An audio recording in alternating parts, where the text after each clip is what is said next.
Oh, I just saw Sultana put up a thing calling the party. It's called quote your party. You know when you can run so many tabs on your PC and not crashing?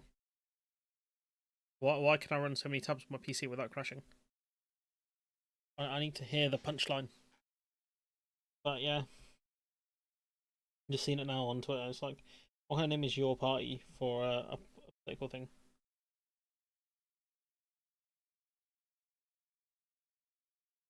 I'm actually baffled, guys. Oh no, is that Sangita having taking a shot at O'Brien? Oh no.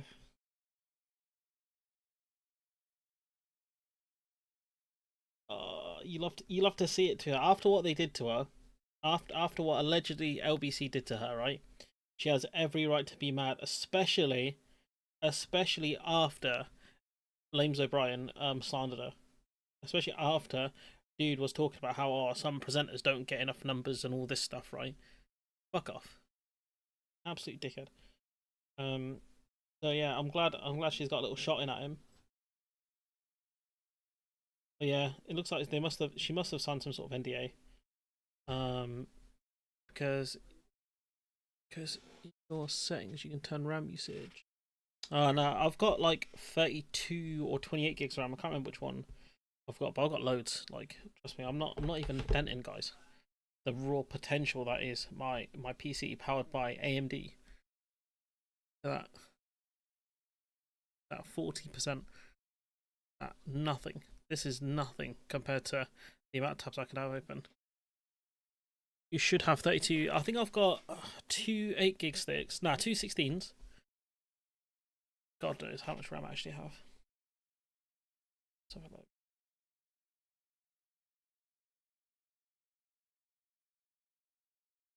28 gigs of RAM, fam. Let's go.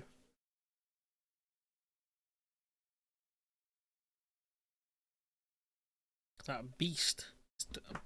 Beast. That is hella old. That is aging. But yeah, it needs an upgrade.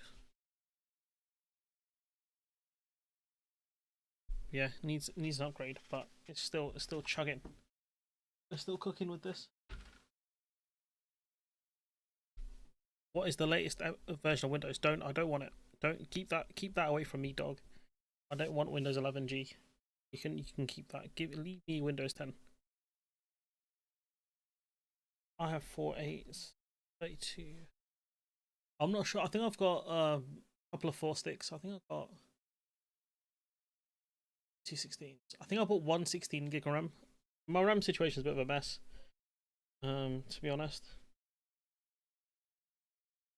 But yeah, no, I just saw I actually can't believe like they've I don't know how you.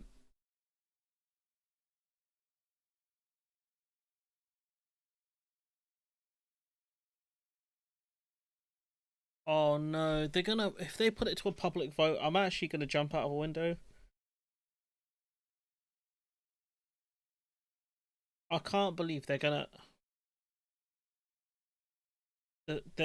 they're putting it to a people's vote and people saying socialist workers, anti-Semites, and then they can go around putting SWA stickers everywhere. Oh no, it's just it's this is dumb, guys. Like I can't lie.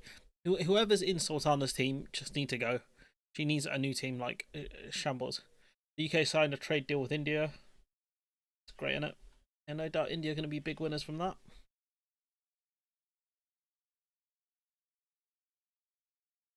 So,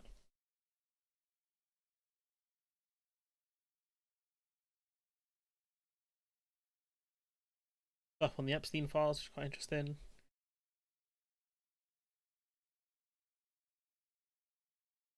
It's not much else. We'll have to start. Jim Murphy, who has a company that lobbies the government on behalf of arms manufacturers, among others.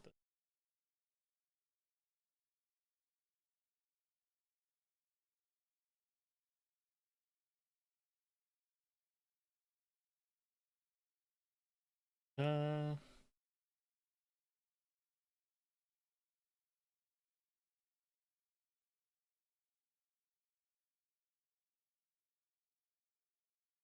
yeah, there's not much else that's that interesting. How is it possible a junior employee is responsible for prices?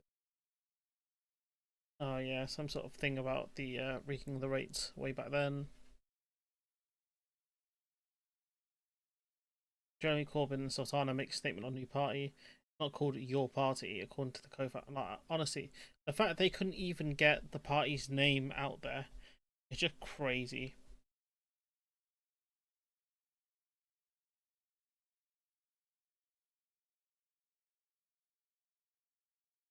I just don't know how you fumble this bad. Don't get it.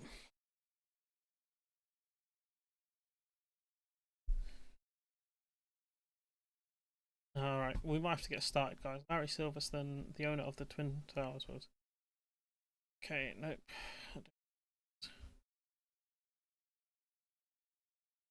People discussing Pedro Pascal.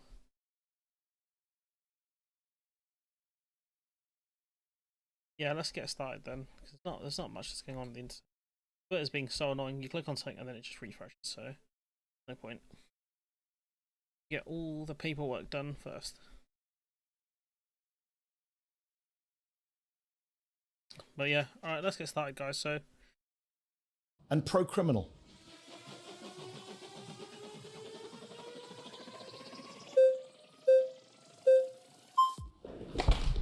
This format is so cringe because I was watching this today, right? And so basically all of these people have to run to the chair, which is dumb if you're sat like here. What if you're sat here? How are you supposed to get to the chair? Welcome. Nice to meet you. Nice to meet you. I'm Medi.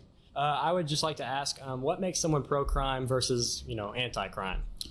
I think when you're soft on criminals, when you let criminals out of prison, when you pardon people who've assaulted police officers, you're pro-criminal. Donald Trump pardoned almost 1,600 people who were involved in January the 6th. I think 600 of them had been charged with assaulting a police officer or obstructing a police officer. 170 had pled guilty to assaulting a police officer. 70 had pled guilty to assault with a deadly weapon. J.D. Vance said, we're not going to pardon the violent criminals from January 6th. Donald Trump pardoned all of them. Are you okay with that? I would say January 6th is a very special case. I would say it's almost a climax point in history. I would just phrase the question this way. Right now in the LA protests, if they were to, just for example. It's just, it's a special day, an exception, right? When my guys did it, it's an exception, right? In the context of the guys losing the election, a democratic process, he lost. Well, they were to rush the capital of LA. I mean, they'd have to move over all the homeless people living in tents on the steps of the Capitol. But if they were managed to get into the Capitol and they were just protesting, peacefully, let's say police officers were rushing them in. They were letting them in and saying, hey, you guys can go in, like we have many testimonies that say. What about the violent ones, though? Okay, violent ones like Like a man named David Dempsey, a judge, a Reagan-appointed judge, sentenced him to 20 years in prison. He stomped on police officers' heads. The judge said his conduct was exceptionally egregious. He attacked police officers with flagpoles and pepper spray. Donald Trump pardoned him. There's a man named Daniel Rodriguez. He got 12 years in prison for taking a stun gun and tasing a police officer in the neck and giving him a heart attack. The judge said he was a one-man army of hate. Donald Trump pardoned him. Does that not make Trump pro-criminal? He's letting violent criminals out of prison. I would say no, it doesn't make him pro-criminal. You're okay with that? I did not say that. I said that one pardon against somebody. So multiple pardons mentioned there. It was 1,600 pardons. 600 of those were people charged one with... example that you just gave me. I can give you more. Just should I keep going? Fine. Shane And Jenkins. I'll say the exact same thing every single time. Then your argument will fall apart because it's not just one example if I keep going. Go for it then. Okay, Shane Jenkins got 7 years in prison for 9 criminal offenses, attacking police with a deadly weapon, destroying government property. How do pardoned pardons him. that probably shouldn't have happened turn into pro-crime? So you've agreed that they shouldn't have been pardoned? Sure, but that wasn't your claim, was January 6th. Your claim was Trump is pro-crime. Yeah, because he pardons criminals. Okay, I would say that's a fault. Let's talk about non-January 6 people. Okay. He's pardoned people like Paul Walchuk recently. Seen this already. Medi Hassan did a good job showing how awful they were at times. Yeah, the whole point of this is cringe because these are people who have probably never had their ideas properly challenged in a format like this where they can't just run away.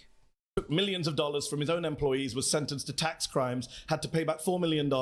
Trump pardoned him. He bought himself a $2 million yacht. Why is he pardoning criminals like that? Well, I don't know. I don't think you should. I don't think really presidential pardon should be a thing at all. But I agree. I don't think that. All right, pause. That means something. You've been voted out. I mean, he hasn't had that much time to really say much. By the majority, please return to your seat. Thanks.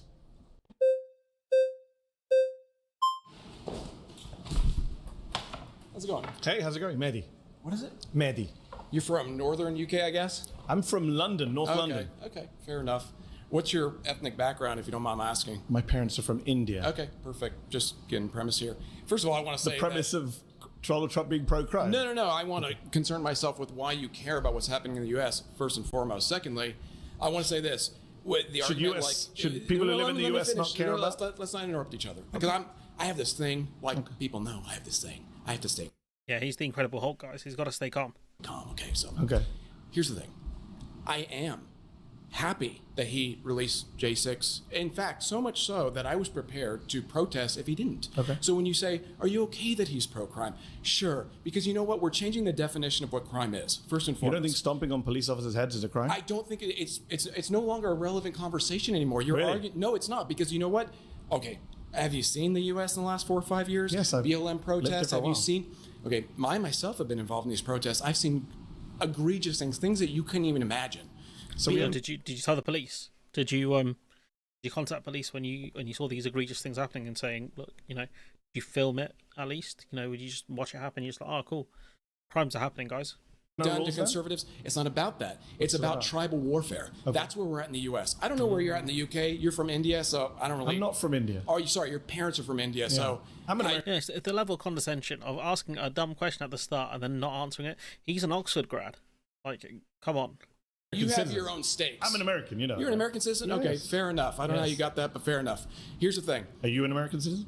He went through the naturalization process. Like, these guys are actually so dumb. Like, surely, right, if you're going to go on one of these TV shows, one of these YouTube channels or whatever, you're going to do a bit of research on the guy who's going to be in the hot seat for a little bit. And he's like, oh, you're Indian though, right? And he's like, no. Absolutely. Okay. But here's the thing. Not sure how you got that. Okay. Born here. Okay. Born here, and my family lineage is settlers from the 1500s, so I have some colonizers. Stake in the claim here. Okay. But you're a little different. But you're a descendant of immigrants, settlers, I didn't know. Colonialists. Yeah, you colonials. You don't look very Native American to me. I am Native American. Whites are Native Americans. What are you talking about? You're not. What are you talking about? Yeah, a couple of racist goons. Whites are Native Americans. Really? I think what was happening before the 1500s? I think you're getting confused with it. I don't mind going on a tangent, but what was happening before the 1500s? Calm down. I think you're getting. What was happening before the 1500s? There was indigenous people here that came here from Asia. Do you know what indigenous means? Listen, before indigenous people can't come from somewhere else. Why do you ask a question? Because you're a fucking idiot. That's why. Like, you can't. You know what I mean? These guys tell lies, right? And they're like, oh, well, how dare you interrupt me? If you're going to interrupt. I'm not sure if you know what the meaning of indigenous means. I do know what it means. It means they came here first, right? They came here from Asia by way of land bridge. Have an argument with Neil deGrasse Tyson or anybody else about that. I don't care. Is he an American? I genuinely don't care. Yes, he is. Okay, just checking. My point is, okay? Nothing to do with crime. So far, you've agreed with me that these people are criminals. Because you're derailing, dude. I'm trying to stay on track. You literally sat down and asked me where I'm from. I think you derailed this conversation from the get-go. By that, but I'm not offended. I'm just wondering what it has to do with crime. I'm always curious. We're going to talk about immigration. Don't worry. Later on, you can come back. I hope so. Right now, you're doing a very bad job of making the case that he's not pro-crime. I just got a round of applause. I could probably get another one, actually. I got a round of applause from a bunch of fascists. If I ask for it. Wow. So I don't think I'm doing as bad. Is this how you get rounds of applause? You sit in a room with 20 people who agree with you. Wow, amazing. Amazing. That must make you feel good. You know what? I'm actually 20 people who agree with you applauded you. Emotionally outraged right now. This is great. I love it. Do I have to say anything at this point, or are you just going to keep going? No, please. Okay. Make your claim. Well, my claim is that I don't care if it's pro-crime. You want to go back to the topic of conversation? That's fine. We agree then. He's pro-crime and you don't care. But I have a question for you, though. Do you care on the opposite side of the spectrum? Yes. Do you care about law being administered to the opposite side of the spectrum? I think anyone who assaults a police officer shouldn't be pardoned. I think that Donald Trump shouldn't have pardoned 9 Republican members of Congress who were convicted of crimes, and I don't think Joe Biden should commit. I don't think Democrats should pardon Democrats. Fair, but I don't think you understand where we are in the U.S. then. I think I do. No, because you're arguing from a position of like a U.S. that doesn't exist anymore. Okay. We're headed towards nihilism. No laws, nothing matters. It's not about everyone's pro-crime. It's not about that. It's that conservatives for too long have been playing it safe. They've been playing by the law. They've been playing it safe. You had Donald Trump. You had George Bush that got you involved in multiple illegal wars. Playing it safe. Been played by the law. Yes, they have. Maybe you missed the Bush presidency. Did you live here during the Bush years? Conservatives are didn't play by the law, George W. Bush, nor did Ronald Reagan. Let's be respectful to you. Let me finish. I'm not sure you've been that respectful, but okay. I'm trying to bring it back, so let's both bring it back. Okay. Good. I'm conservative. Okay. Really? Let me tell you this: we do play it too safe. We've been playing it by the book for too long. Okay. At this point, gloves are off. Right? The left has made their point. They're willing to do. The police force in Washington, the left. Yes. Are you kidding me? The left? Are you insane? Police officers. Look at LA right here. You think those stand down? Police officers in DC. Look at LA right here. Those stand down. You think the LAPD are a bunch of liberal Marxists? No, but I think they listen to liberal Marxists. After watching it was the willful ignorance they were happy to put on display. These people. I think. Do you know what? People are against this show, and I think Mehdi's got like mixed feelings about it because he's in the middle of it and he's part of the story, which in journalism I don't think a journalist is meant to be part of the story. But the thing is, right, it really has highlighted how open these people are ready to be on a mainstream platform. This channel's got 10 million subscribers, right? And they went on this channel and they were happy to spout the fact that they were fascists. Just wow, it's crazy. This about 10 pre-Trump, you would not be seeing this as openly. But, excuse me, now they're proud. They're proud of who they are. Who tell them what to do. okay. I think they listen to who signs their paychecks at the end Can of I the just day. check, who are because liberal you're doing Marxists. lots of little diversions. We both agree Donald Trump's pro-crime. You're just fine with it. No, Is that the position? I don't That's what you agree said with so your- far I for don't about agree with your 5 minutes. I don't agree with your definition. What's of your crime. definition of crime? It doesn't Stomping matter. on a police officer's head No, is not what- a crime. I- That's no, your what I'm definition saying- of crime as the He keeps getting Native me out of it. American. I am Native American. If you say so. So going back to the According to topic no at one, hand, according to no one, that man's Native American. we have different definitions of crime because you're That's talking convenient. There's a It's not criminal about- code it's in not this about country. what's It's called the convenient. U.S. Criminal Code. You know what? Let's focus That's on what what we everyone agree on. focuses I'm on. sure you and I actually agree on a lot Do we more than agree you that realize. people shouldn't stomp on police officers' heads? Can we agree on that? If I'm you don't not- agree on that, then I really think this conversation is kind of No, pointless. because first of all, you're saying what? That the police have the authority, that they're given the authority. I don't accept the authority that's been it's a given by very liberal conservative Marx. position. I'm The conservative are pro-police. Then you Or don't we know what a redefine- real. Hey, listen, So you're we in a room redefine with crime. juggernauts right now. We Okay, redefine I'm telling you right now, conservatives. you are going to be blown I open mean, if you think yeah, that my. You're going to be blown open. We're going to position struggle is with the alright. English You language have for the no next couple of idea hours. Then yeah, what you're we'll up struggle. against right now. Okay. 100%. Yeah. Newsflash: the conservatives are liberal to me. Okay. Neocons, libertarians, all those mainstream people, they might as well be leftists to me. Okay. There you go. He's so far right. He's like, nah, George Bush is Karl Marx reincarnated. He's a socialist in my eyes. That's how far to the right I am. Do you understand my position? So when I you say, kinda guessed it when you sat down. say, about obeying police, why would I give the authority to police? Do you know think- here? Do you know here in America? Do you think Donald Trump should be pardoning 9 members of Congress you who know committed who- financial crimes? Are Let you me see if pro? I can remember Are his you name pro right, because financial it's so- crime? Do you know Are you who pro Thomas- financial crime? Do you know All who right, Thomas pause. Timbo is? Pause. I think the people who clapped you have voted you out. All right. Head back to your seat. You've been voted out by the majority. Nice to meet you. Yeah, I would not have shook any of these people's hands. Hello, there. sir. How are you? Hey, so I'm going to be as respectful about this as possible, but the truth is your claim is completely bad faith. You do not care about being anti-crime. You yourself are pro-crime. Your side is pro-crime because you're a progressive. How am I pro-crime? So I'll give you an example, right? So your side, not Donald Trump, has passed a series of laws in California. Let's go with California. It's where we are right now. It's where I'm from. I don't know. Are you from California? No. Or okay. So in California, for example, the state legislature, completely progressive, just passed a law that limits sex offender registration to 10 years. It was life before. That's pro-crime. The legislature in California, which is progressives again, has passed a law that says the voter-induced 3-strike law is no longer absolute. If someone murders someone, In 2021, the legislature ordered a mandatory resentencing for those with certain enhanced offences. Okay. stabs I someone, want to see the one induced about 3-strike law. So, I want to see the bit about the. They fact check that. As a tier-based, SA offender registry, those who commit misdemeanors have to register for a minimum of 10 years, while those who commit to more serious offences have to register for 20 years to life. So he's not really correct there. at all. Registration to 10 years. It was life before. That's pro-crime. The legislature in California, which is progressives again, So he's capping, basically. has passed a law that says the voter-induced 3-strike law is no longer absolute. If someone murders someone, stabs someone on 3 separate occasions, a So judge... these fact checks should be voiced over, really. They should pause the video and voice over, because a lot of people does don't not read have to these. give them life. That's a progressive law. That is not. That is pro-crime. You support that, don't you? I actually don't support sex offenders coming off a list. I think they should be on for life. Okay, so you disagree with progressives. So hold on.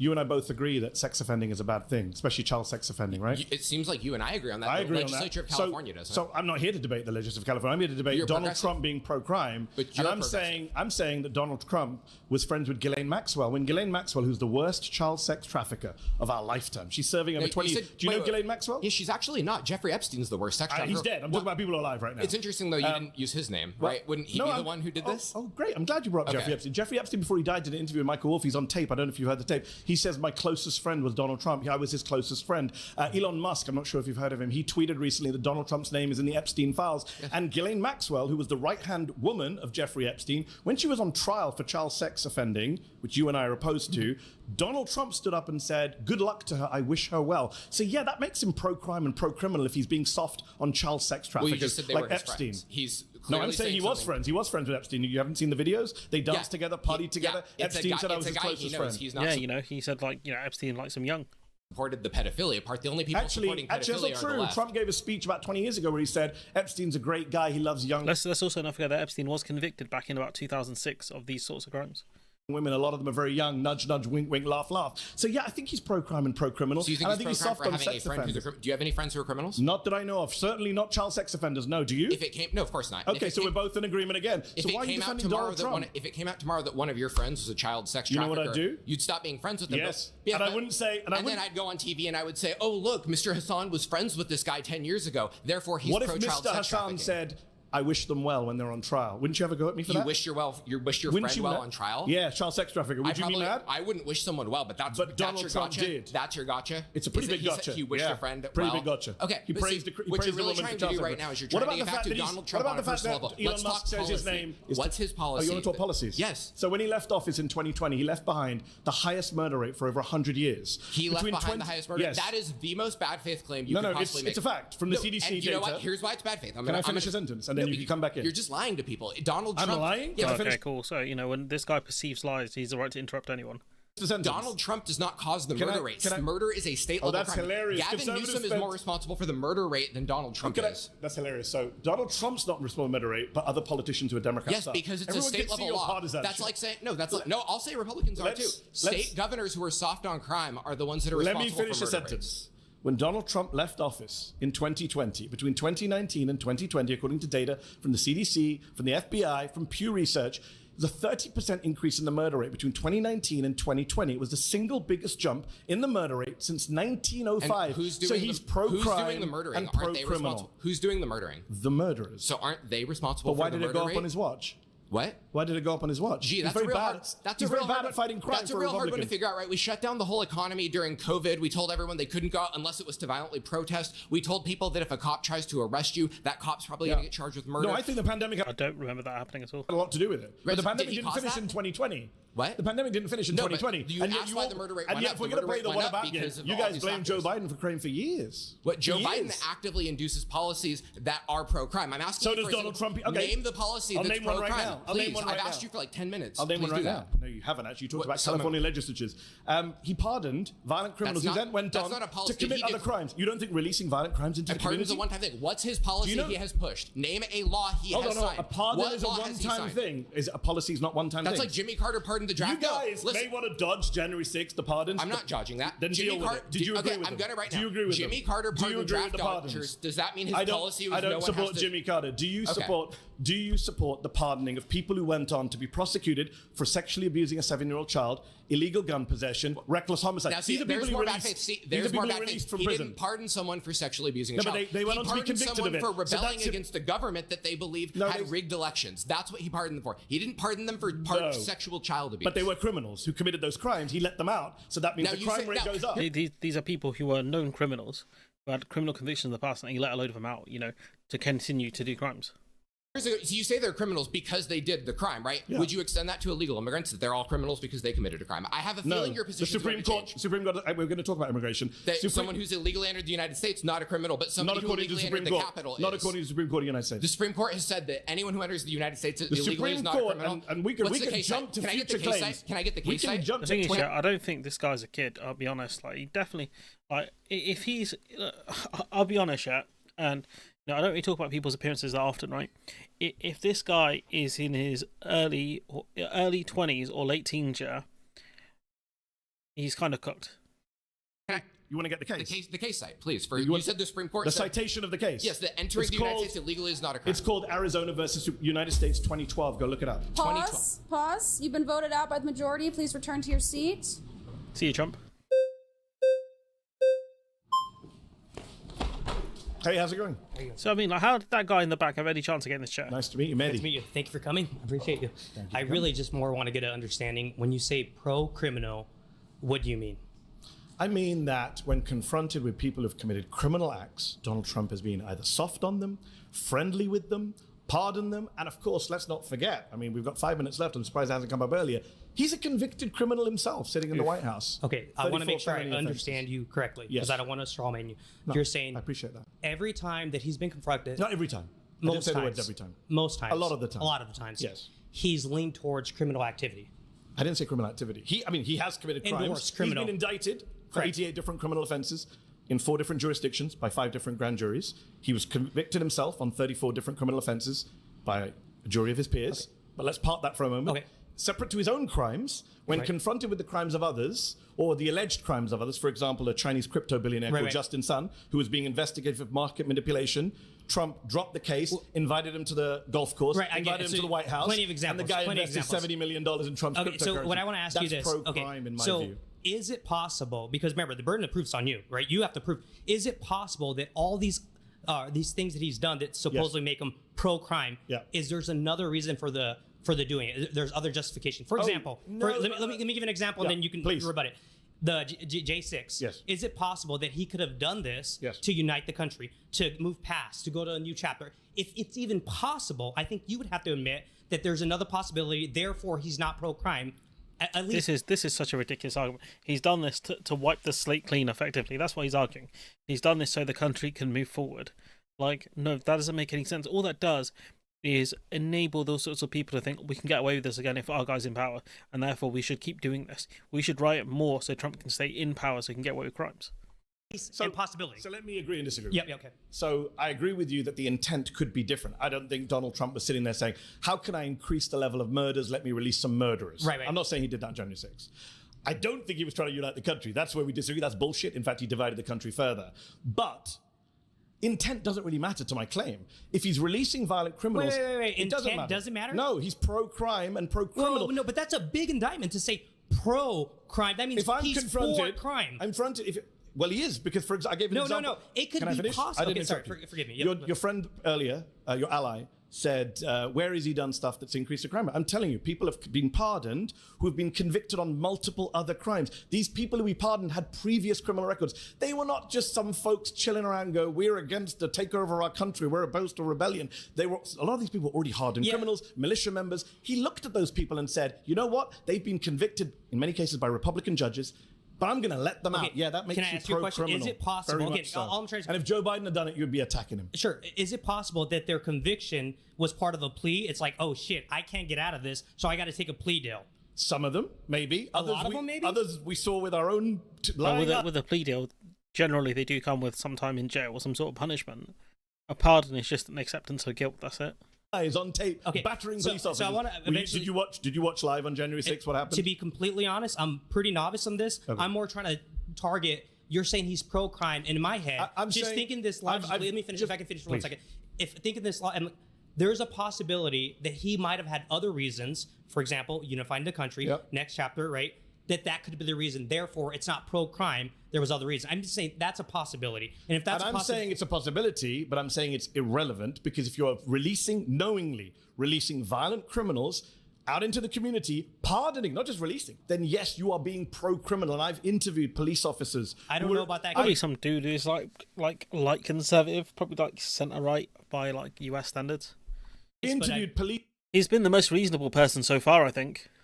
officers who have been assaulted, beaten, had to retire from the police office, broken bones. Can I move really Let me quick say to- that. yeah, go I'll ahead. finish very quickly. I've interviewed these police officers. They've been beaten by people who they've then seen walk off the streets and then carry on threatening them. Yes, when Donald Trump is responsible for that, you're definitely pro-crime. Okay, I doubt a All lot right, of the sources, pause. You Pause. doubt police officers who testified to being assaulted? You've Wow. been voted out by the majority. Please return Nice to your to meet seat. you. Thanks.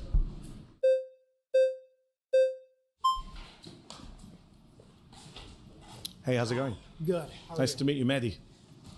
So you claim that your main claim is that Trump pardoned some people from January 6th. By the way, I was there.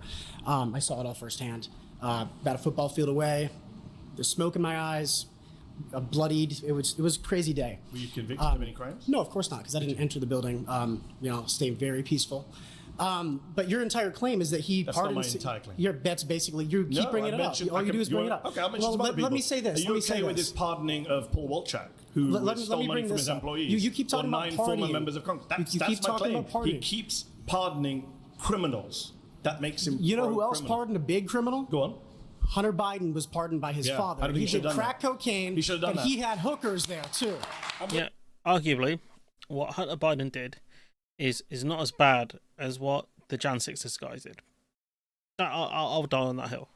You know, him using drugs and having an unlicensed firearm is pretty bad.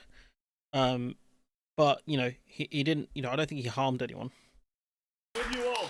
I'm with you all. But then why don't you claim that Biden? Why don't you claim that Biden? I think Joe Biden in that instance was pro-crime. He shouldn't have done it. Well, he so shouldn't he have was done it. overall pro-crime just because he did that. No, but Joe Biden didn't just. So if it was just a pardon, then you'd be fine. But I already mentioned there's also the fact that Joe Biden wasn't actually a convicted criminal in office. Trump has committed crimes. Trump hangs around with criminals. He spent much of the 80s hanging around with the New York mob. He hung around with Jeffrey Epstein and Ghislaine Maxwell. Well, that's I can keep going. Jeffrey Epstein lived in West Palm Beach, the area, and that's the closest golf course you can go to. Do you think? And he's very, do you think very Donald rich, Trump is in the Epstein files? So he paid. Do you think Donald Trump is in the As Epstein soon files? as Trump found out, Do you think Donald Trump is in the Epstein files? No, I do not. What, is Elon Musk lying? Let me explain this. Okay. He lived in the area in Mar-a-Lago, near Mar-a-Lago, so he bought obviously a ticket to go in there. Yep. As soon as Trump found out that Epstein had done all those bad things, immediate ban That's from not true, Mar-a-Lago. but okay. Immediate ban It's not from Mar-a-Lago. true. Yes, it is. So Yes, called the Grifters Club alleged Trump banned Epstein from Mar-a-Lago for hitting on another member's daughter.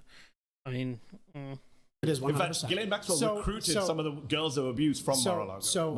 So listen to this. she was approached by Ghislaine Maxwell about giving massages to Epstein while working as a Spartan at Mar-a-Lago. That's pretty outrageous, right? Elon Musk tweeted that out in a fit of rage. Okay. Do you Sometimes really, people tell the truth when they're angry. Do you really the think truth comes out? That's also true. You know, he didn't deny it. I don't think Musk ever offered a retraction. He just deleted a statement, which is very different. When people are angry sometimes. So we might see that today. Kash Patel literally said that Elon Musk had no access to the Epstein files. So Kash Patel said that Epstein killed himself. Do you agree with that?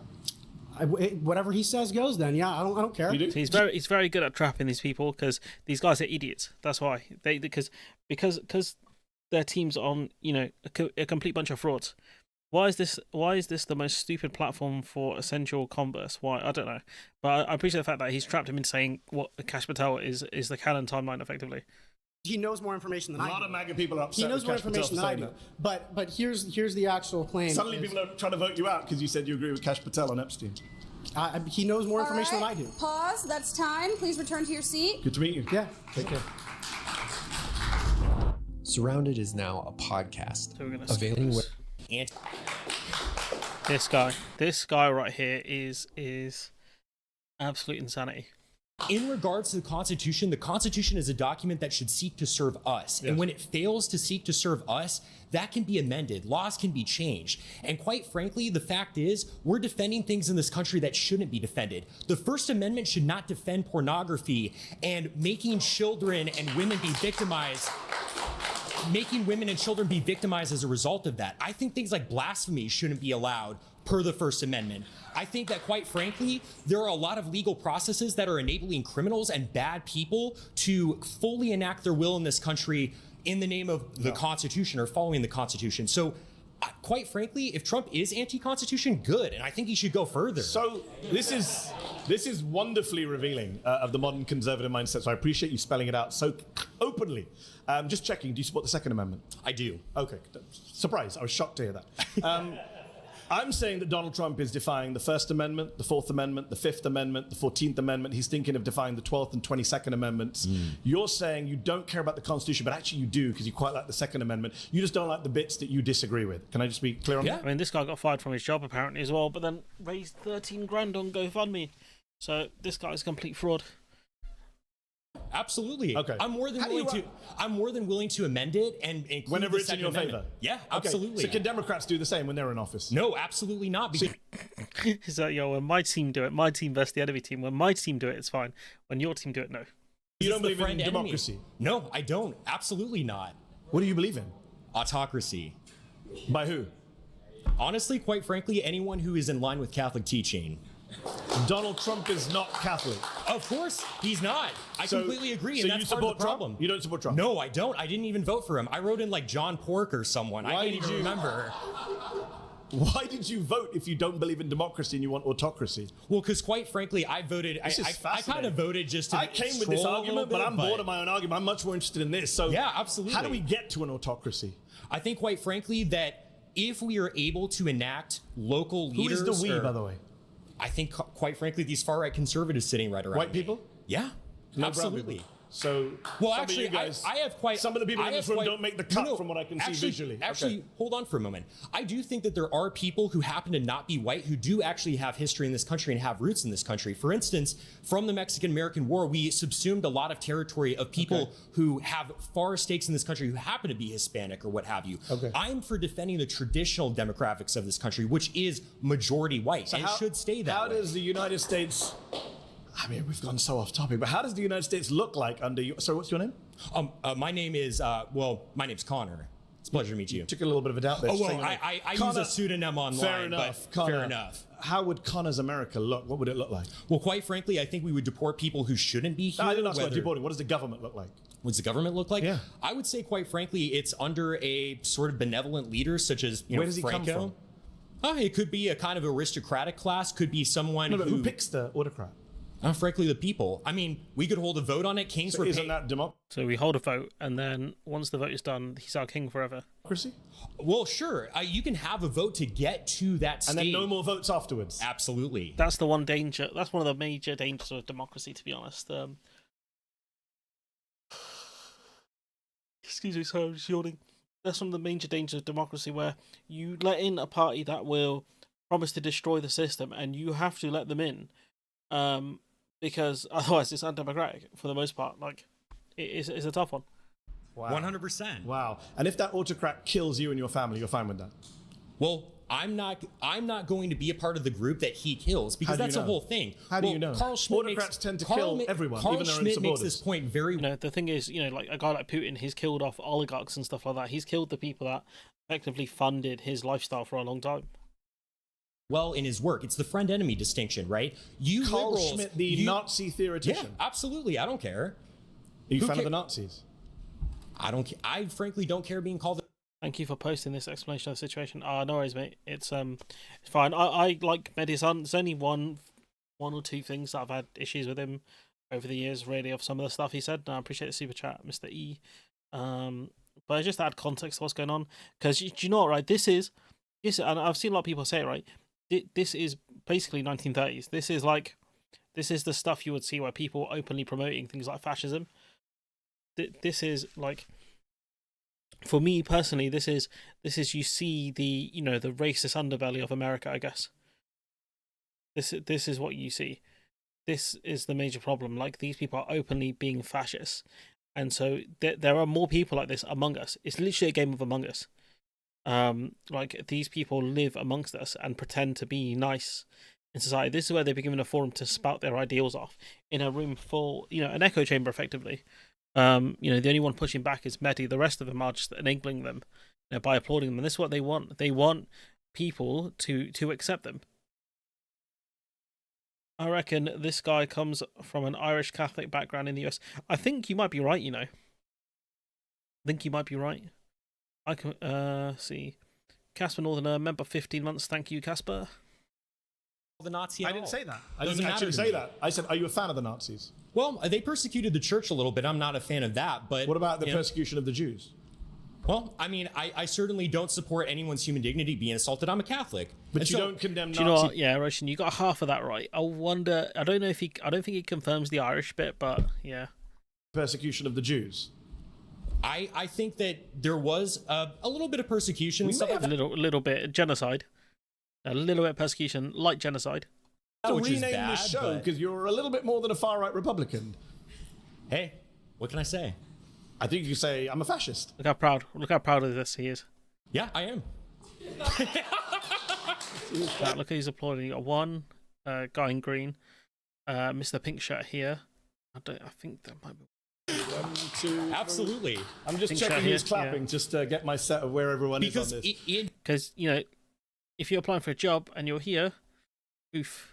Because you know that millions of people are going to be watching you on YouTube and checking out Yeah, who the fascists and the absolutely. Nazis are. I'm not ashamed of that whatsoever. clearly you're not. During the Clearly you're not. During the pre-war period, prior to World War II, it was only those parties that properly enacted the people's will. That's why they won. The conservatives were fat cats. Are you they in were favor of- aristocrats. are They you His in didn't name is favour- Connor. Okay, it's an Irish name. He's trying to fit into the culture being worse than others. Yeah, I think so. of killing people who aren't like you. Quite frankly, I'm not. If You mentioned they... Franco earlier. Franco killed a lot of innocent people. Oh, well, he killed communists. He killed people who raped nuns and killed priests. What about children who he killed and women who he killed? What are you talking about? He never killed any women or children. He was Catholic, He only dude. killed combatants. Is that what you're Yeah, claiming? he only killed... Franco and his forces killed 150,000 people. That includes members of the Catholic clergy who were deemed either liberal or loyal to the Spanish Republic. combatants. Never killed any innocent people. The white terror was only punishing those people who did acts of terrorism. And again, are you supporting like raping innocent women? Nuns, dude. Killing priests? I mean, priests don't brandish guns and kill You people. just refuse to condemn the Nazi Holocaust, my friend. I don't think you're in a position to ask anyone any questions. I quite frankly don't care what you think about me. If I'm a Nazi And and the being a feeling Nazi is mutual, so- and being a Nazi means upholding human kinda dignity, because I even believe in your dignity. I don't in I a state don't- that I was with the running. greatest of I wouldn't respect, want to hurt I don't you or debate. anything like that. But What are we quite doing frankly, here? I don't debate fascists. okay.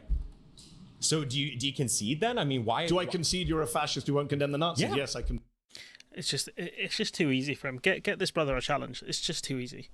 concede that. Okay, great. So I mean, what are we doing here? Because I mean, you don't just seem know what offended. you're doing here, You to be just seem honest. offended, to be quite frankly. Like, I'm offended by people who can't condemn the Nazis. Yes, I am. okay. Well, I condemn the evils that they did, but I don't really Against care the about Jews? being. Yeah, sure. I don't care though about being called a Yeah, Nazi. sure. Is the whole thing. I never called you a I Nazi. care You about called doing yourself the right a Nazi, thing. a fascist, and a General Franco Well, supporter. yeah, I am a General Franco supporter. He was awesome. He was so super cool, quite frankly. Because Franco was so bad. Didn't the Spanish they just don't discuss him? Franco was so bad, like they just erased him from people's minds, like his Men in Black. the whole And you thing. don't believe in democracy. I don't believe in What are democracy. you doing here at a televised debate?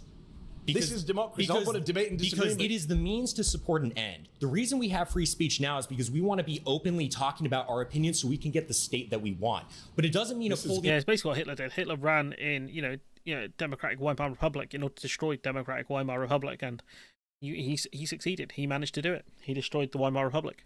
free speech after we win.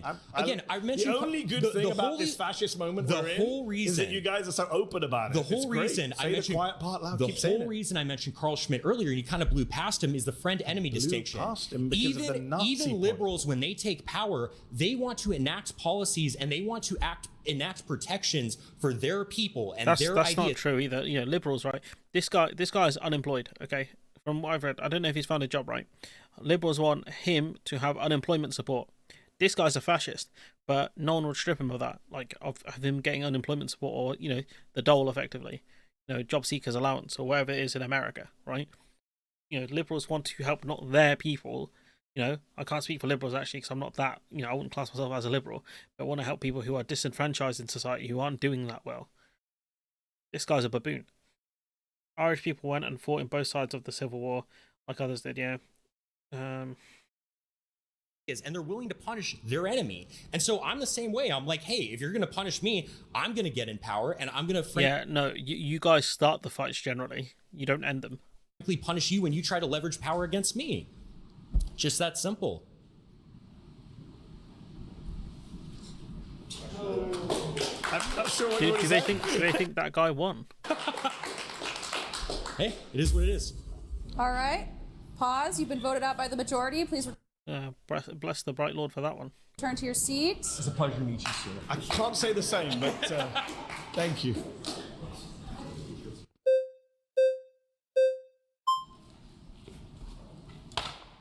Good to meet you, Medi. Good to meet you, sir.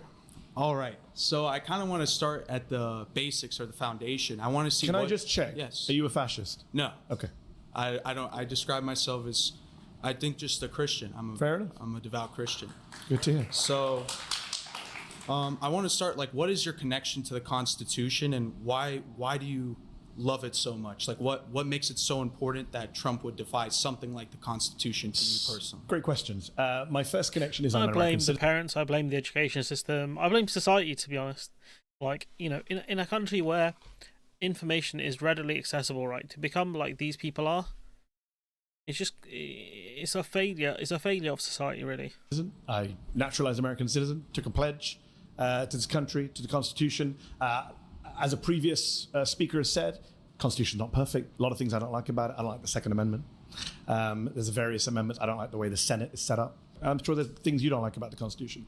The difference is, I don't think you can just illegally defy the Constitution. I don't think each and every one of us can just make up whatever we want. Certainly presidents who are elected with an oath, right? Donald Trump took an oath to preserve, protect, defend the Constitution. And now when he's asked on television, isn't it your job to uphold the Constitution? He said on NBC, I don't know, which goes against his oath. And I'm identifying specific amendments where he is violating. He's only 6 months into his presidency, defying the First Amendment, the Fourth Amendment, the Fifth Amendment, the 14th Amendment. He wants to defy the 22nd Amendment and be president for a third term. This is the problem we have right now. Free speech is under assault. The free press is under assault. Due process is under assault. The right to be in your home and not be invaded by federal agents, the Fourth Amendment, is under assault. So that, for me, is a problem. Okay. Well, I'd like to start to say I really don't find the Constitution that important. I find it to be like a 300-year-old document. And it was created to defy the country that subjugated your ancestors in India. And then your parents probably moved from India to Britain. And then you move here to tell us that we should listen to a piece of paper that you were never even connected to begin with. So, I mean, this is a stupid argument. I mean, because his parents weren't here when they made it. It's just a bit silly, isn't it?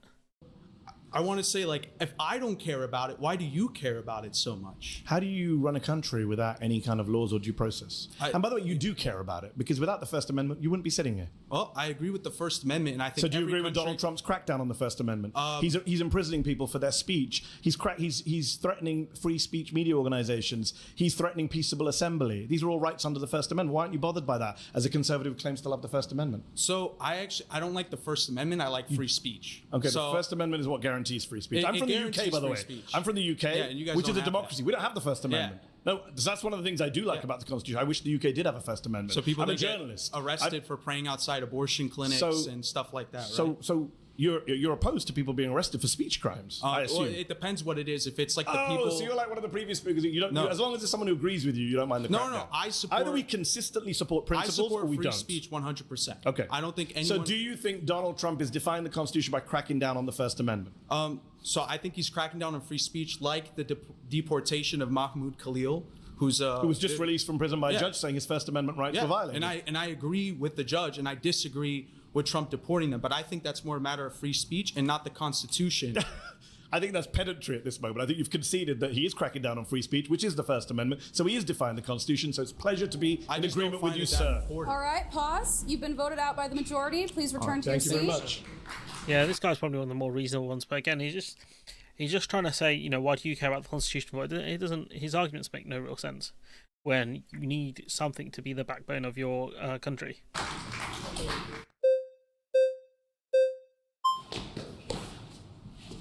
Okay, how's it going? I'm Medi. Medi, great to meet you. My name is Kai. Do you, Medi, believe that the Constitution is important and good? Overall, yes. Do you believe that that Constitution can be eroded through democratic processes? What do you mean by erode? The original intention of the Constitution being destroyed through a purely, democratic or legal process.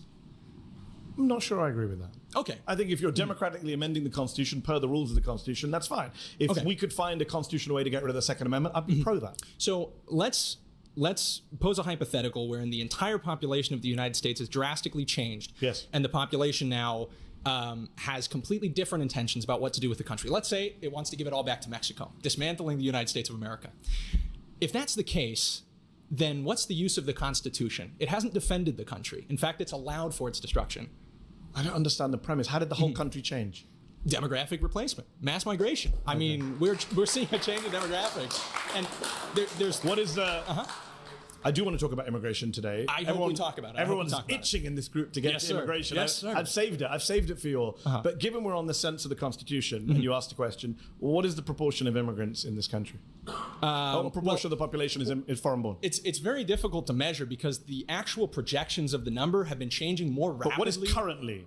The best estimate of official estimate. I think it was about 15%. Yes. Yeah. Just under 15%. Which is, by the way, more actually than the original estimate was. So but 15% of the people are going to change the country, change the Constitution. How's that going to work? It's actually a nightmare. As someone who wants to amend the Constitution and get rid of things like the ridiculous way the Senate is set up, or the Second Amendment on guns, or various other things, it's really hard to change the Constitution. They made it almost impossible. You know, last time we had a constitutional amendment? You know like what? 20, 30 years ago. I understand, which is why. On, I think members of Congress pay. Which is why. It's impossible. I get it. I think Medi Hassan is worried about future generations. Yeah, he's very good at debating people. I blame the culture within the US.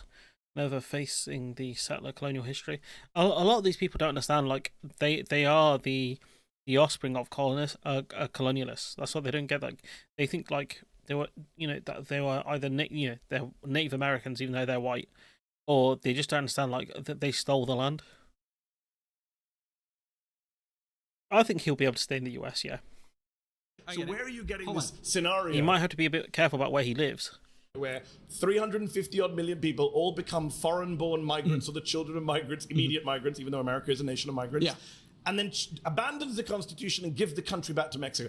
Outside of your imagination, where is that happening? Let's bring it back to the actual discussion. What you did is you entertained my hypothetical, but then instead of sticking to the point of the Constitution, you said, well, how would you bring about your hypothetical? And then when because you missed out the part where the Constitution is quite hard to change. Hold on. I understand that.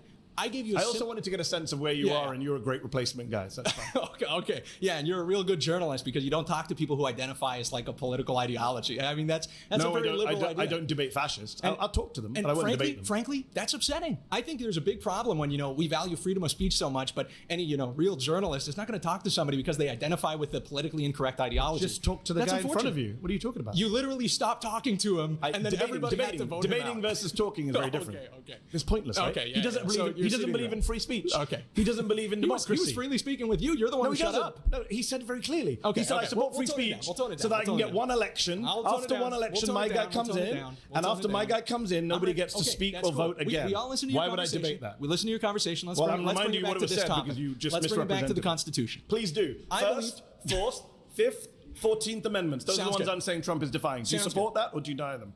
I believe that the Constitution is valuable because it represents particular interests of the founding stock of Americans who made this country great. Do you think due process is important? Some would say that's at the very core of American Constitution. And Fifth Amendment. And what I think makes the Constitution function, what allows it to I would love for Medi Hassan to come back to the UK, I'll be honest, but I think they need him over there more than we need him over here, to be honest. Because their journalists and other presenters suck. They are so bad. Save this country and to actually make it work are the people who are. I'm not sure where you're going with this argument. Hold on. I'll show you. Is Trump defying the Constitution? That's my claim. You can have these weird hypotheticals. We're taking it into a different meta, which is what's the function of the Constitution? I'd rather not have your. You already did. Yeah, literally just 5 minutes ago when you took it to immigration. Now I don't want to. Okay. Let's bring it back. I want to bring it back to the First, the Fourth, the Fifth, and the 14th Amendments and the 22nd Amendments. Look, then let me throw it to your question. Hold on, you got two very good positions here. One is to say I don't think he's defying them. There is no point, but I think they misled him on the premise of the show. I think they had told him it would be like, conservatives, But then again, they titled it far-right conservatives. I think they told him it would be like conservatives, like small c conservatives, most likely, not far-right fascists. And I'll say why you're wrong. Or you say, I don't care that he's defying them, as one of your colleagues said, in which case, I don't know where this conversation goes because you don't believe in democracy. That's fair. Do you think it's wrong to dismantle the Constitution? So those two options ahead of you are, do you agree? This is important. Do you agree? What I'm doing so is Donald Trump... Okay, let me ask a question back since you're asking me questions. You're not answering the basic point. Well, do you think Donald Trump is dismantling the Constitution? Can we agree that Donald Trump is dismantling? Because I'll agree with you on that. I think he is dismantling the Constitution. I think he's illegally, unconstitutionally, I think he's interpreting it in ways that are more... Which judges do not agree with him on. Okay, hold on. Which the Supreme Court has not agreed with him on. And the judges don't agree with the people who wrote the Constitution. How do you know that? Okay, let's take your example of the Second Amendment. Let's say that a bunch of judges... I didn't give the Second Amendment. No, I said hold on. Fourth. You don't want to talk about the ones I've given. You're interrupting me. You're interrupting me. Because you're ignoring me. First, Fourth, Fifth, 14th, 22nd Amendments. Those are my amendments that I came with today. If you don't want to debate them, just say so. I'm trying to understand your ideology. You believe that dismantling the Constitution is okay when it's about parts of the Constitution that you disagree with. Amendments. You would be fine getting rid of the Second Amendment, even though that would be a dismantling of the Constitution. No, because it would be done via constitutional means. I'm not the one sitting here like your pal. Okay, you have agreed. You have agreed the Constitution. I'm not the one saying you just get rid of them willy-nilly. I don't agree. We're ramping up. I don't agree that Joe Biden should come in and say by executive order, if Joe Biden had put out executive order saying Second Amendment no longer applies. I can round up everyone's guns. I don't agree with that. Your result is exactly the same. I don't agree with them. No, but I don't agree with the method of doing it. It's unconstitutional. That's fine. This guy's so dumb. He said, what Medi's arguing is democratically changing the Constitution versus this guy saying, it should stay in the original thing, you're destroying it. It doesn't make sense. Like, constitutions are there designed to be changed. It's just a question of how do you change it. Like, Germany changed their constitution, would have been defined the That's Constitution, fine, and but I would have I want to speed this up just a little bit because I'm a bit wary about time. Just a touch. said so, but you can't bring yourself to say so. We've been sitting here for If several it's too fast, let me know. minutes. All of your friends have seen me ask you several times, do you agree that Donald Trump is defying the 1st, 4th, 5th, 14th, and possibly 22nd Amendments? Your colleague at least admitted I understand, that he's defying the First Amendment. I understand that you came in here. What you are attempting to do is simply frame this conversation like you did with the first claim about Donald Trump. But then when anybody asks you any kind of question that presses you to the least degree No, about... I answered. I said I would dismantle the Constitution, but I would do it constitutionally, not by executive order. So what I'm trying to get to is to prove to everybody... So there you go. That was your answer to your question. Who's watching, that what you care about is not the Constitution in what it represents or creates. You care about the Constitution only insofar as it allows you to achieve your political worldview. We agree on that. No, I care about the Constitution. You agree with the... Straw man. Absolute straw man. So you're saying, we agree that the Constitution's there to be changed based on the thing you want it to be.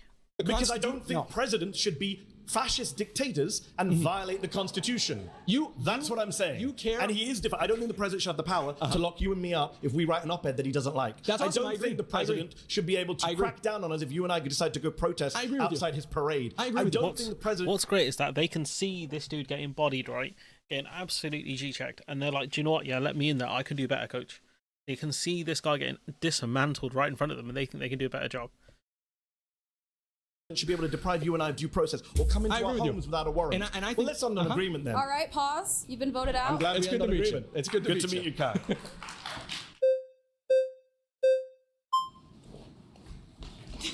I think they let her have that one. I think they wanted like some female representation. Like it's a bit ridiculous that that dude was not even in his chair. Hey, how are you? I'm Eddie. Hi, I'm Jessica. Nice to meet you. How are you? So Trump is defying the 1st, 4th, 5th, and 14th, and maybe the 22nd soon. Okay.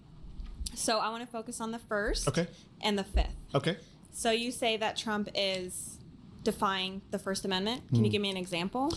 For example, he banned the Associated Press from attending White House events. A Trump-appointed judge said that was against the First Amendment. He's been cracking down on media organizations he doesn't like over their speech. If they say stuff he doesn't like, for example... Cracking down how? So, for example, he banned the Associated Press from attending White House events because I they can't go said to the White House it's the either. Gulf of Mexico. That's not how it works. They were Not a journalist, bozo. already at the White House. He deprived them of access, so he punished them for their speech. But which is why are they a allowed judge... to go to the So press? press was banned from the White House pool. Another district judge, a Trump appointee, reinstated their access, said banning violates the First Amendment. Which is why a judge he appointed, Trevor McFadden, said this was contrary to the First Amendment. A Trump-appointed judge. These he's guys, called- I think, you know what it is, right? It's kind of similar to the people who keep backing Starmer. It's just this is the best they have, and they will cling to that because they're scared. They don't think anyone else will win. That's the problem. Like with Trump, Trump has got 2 election wins for them. In a situation where it was very unlikely the Republicans would have won again. Very unlikely. But, Trump managed to get them two really big wins. Especially that one against Kamala Harris / Joe Biden was massive for them, winning the popular vote and stuff. And they're not confident anyone else can do what Trump has done. So even though Trump is very much imperfect, he's the best they have. Same thing with, Keir Starmer, for example. The best that the Labour Party, like people, the Starmer Glazers think that they have.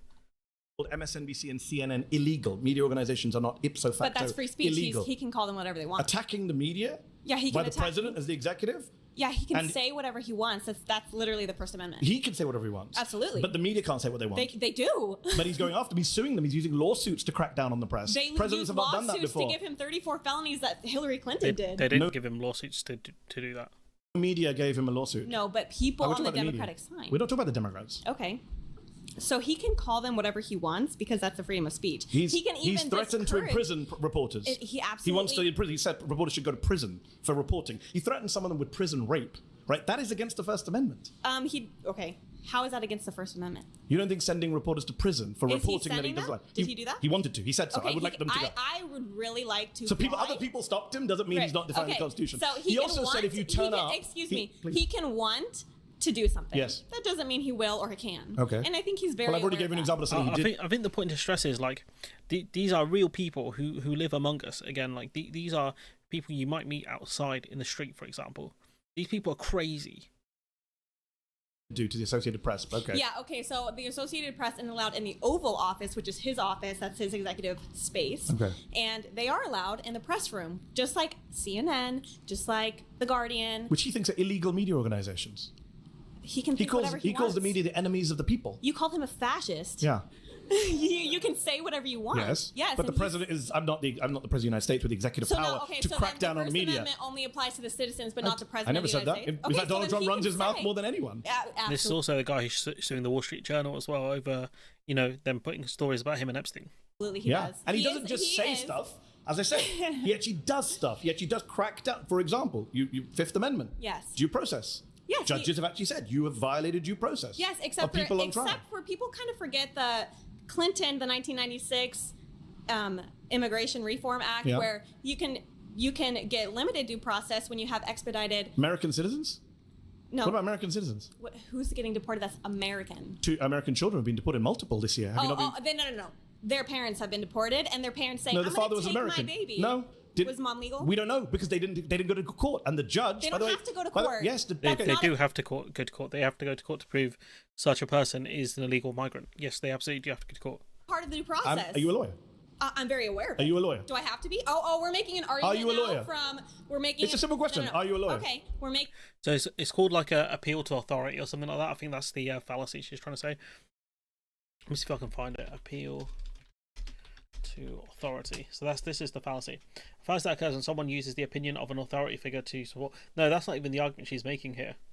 But the authority figure is not an expert on the subject at hand, or the expertise is not relevant to a specific claim.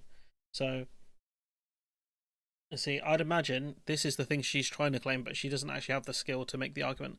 So, fallacy that occurs when someone uses the opinion of an authority figure to support their claim, but the authority figure is not an expert, nor something similar to this effect. I think that's the fallacy she's going for. Making an argument. I'll take that as a no. A Trump-appointed judge. Big up Colin from Portsmouth. In the case, not some Marxist lefty judge, as you people like to call them, a Trump-appointed conservative judge said it is illegal and unconstitutional to expel or deport an American citizen without meaningful process. He said that in April. So that was an act that Trump did. It wasn't speech. He got rid of an American citizen from the country without process. So that's the Fifth Amendment violation. Since I'm not up to date on that specific I'll give you case, more. I'm sure you can. Of course, you make an argument. He rebuts your argument. You say, "Well, I'm not familiar with what you're talking about there." So, well, you weren't aware that American citizens are being deported. It's a pretty big story. Yeah, maybe if you read the fake news, you might know. What? If you read the fake news, you might know what's going on. A lot of American how would citizens I know what's have going been on if deported. I read fake news? I don't watch CNN or Rachel Maddow. That's literally the joke he's making. That's how dumb this lady is. Like, the joke he's making is maybe if you actually pay attention to the news, the thing you call fake news, you would actually be informed. Sorry. That's why you don't know that your fellow citizens have been deported this year. My fellow citizens. Are they not? American citizens haven't been deported? Okay. When a child goes with their All right, guys, that's She got smoked. This might be one of the worst ones on this. time. Please return to your Nice to meet seat. you. Nice to meet you. Hey, before we go any further, we want to take a moment to get the clarity, the link in the description of its. Immigrants overall are good for America.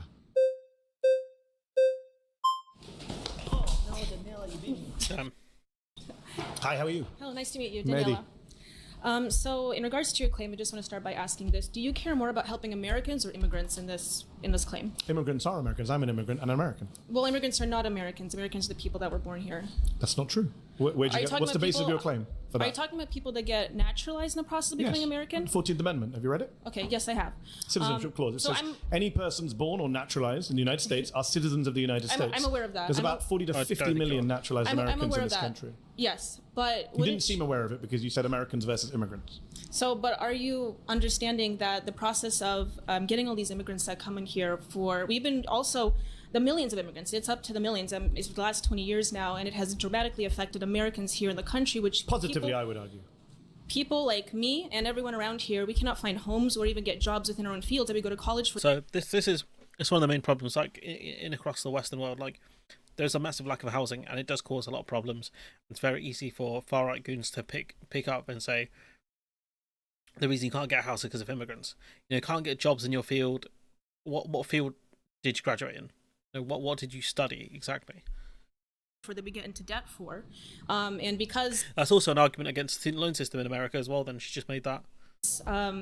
More blue collar work, especially in construction, agriculture and so forth, and the hospitality industry, we cannot get jobs in those fields. So do you want jobs in agriculture, construction, and other blue collar jobs? Like, is that something you're going for?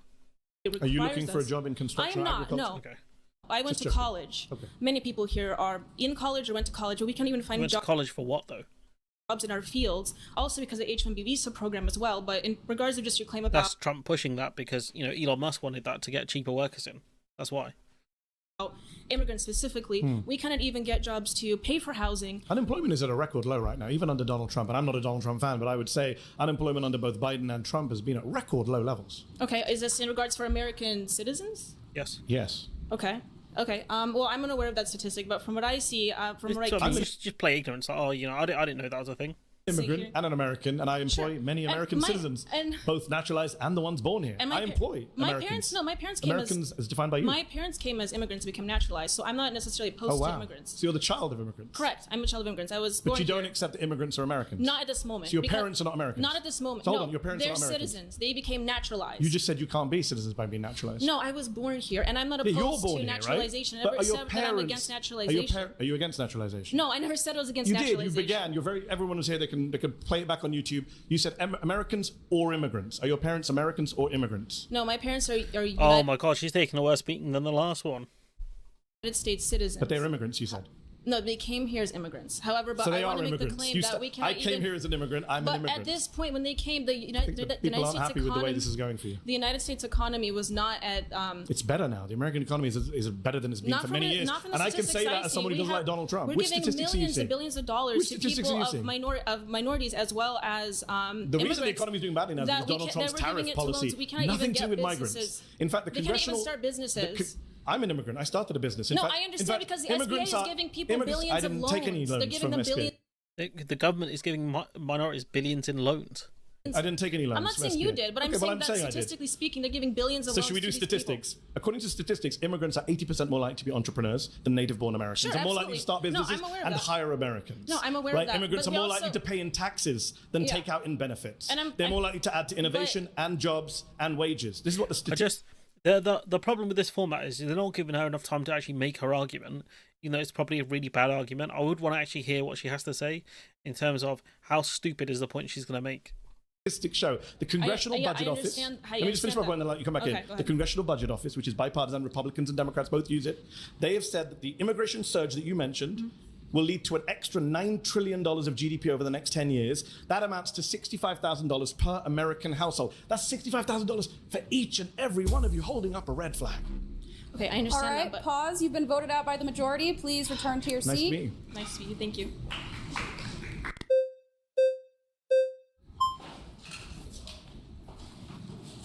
Hey, how's it going? I'm Medi. What's going on, man? Nice to meet you. All right, so first before I start, I need to know what you mean by good. I can talk about the economy, I can talk about culture, I can talk Great. about all those things. I need All to of know them. what you mean. All of them. All of them. I'm saying immigrants are good for the economy.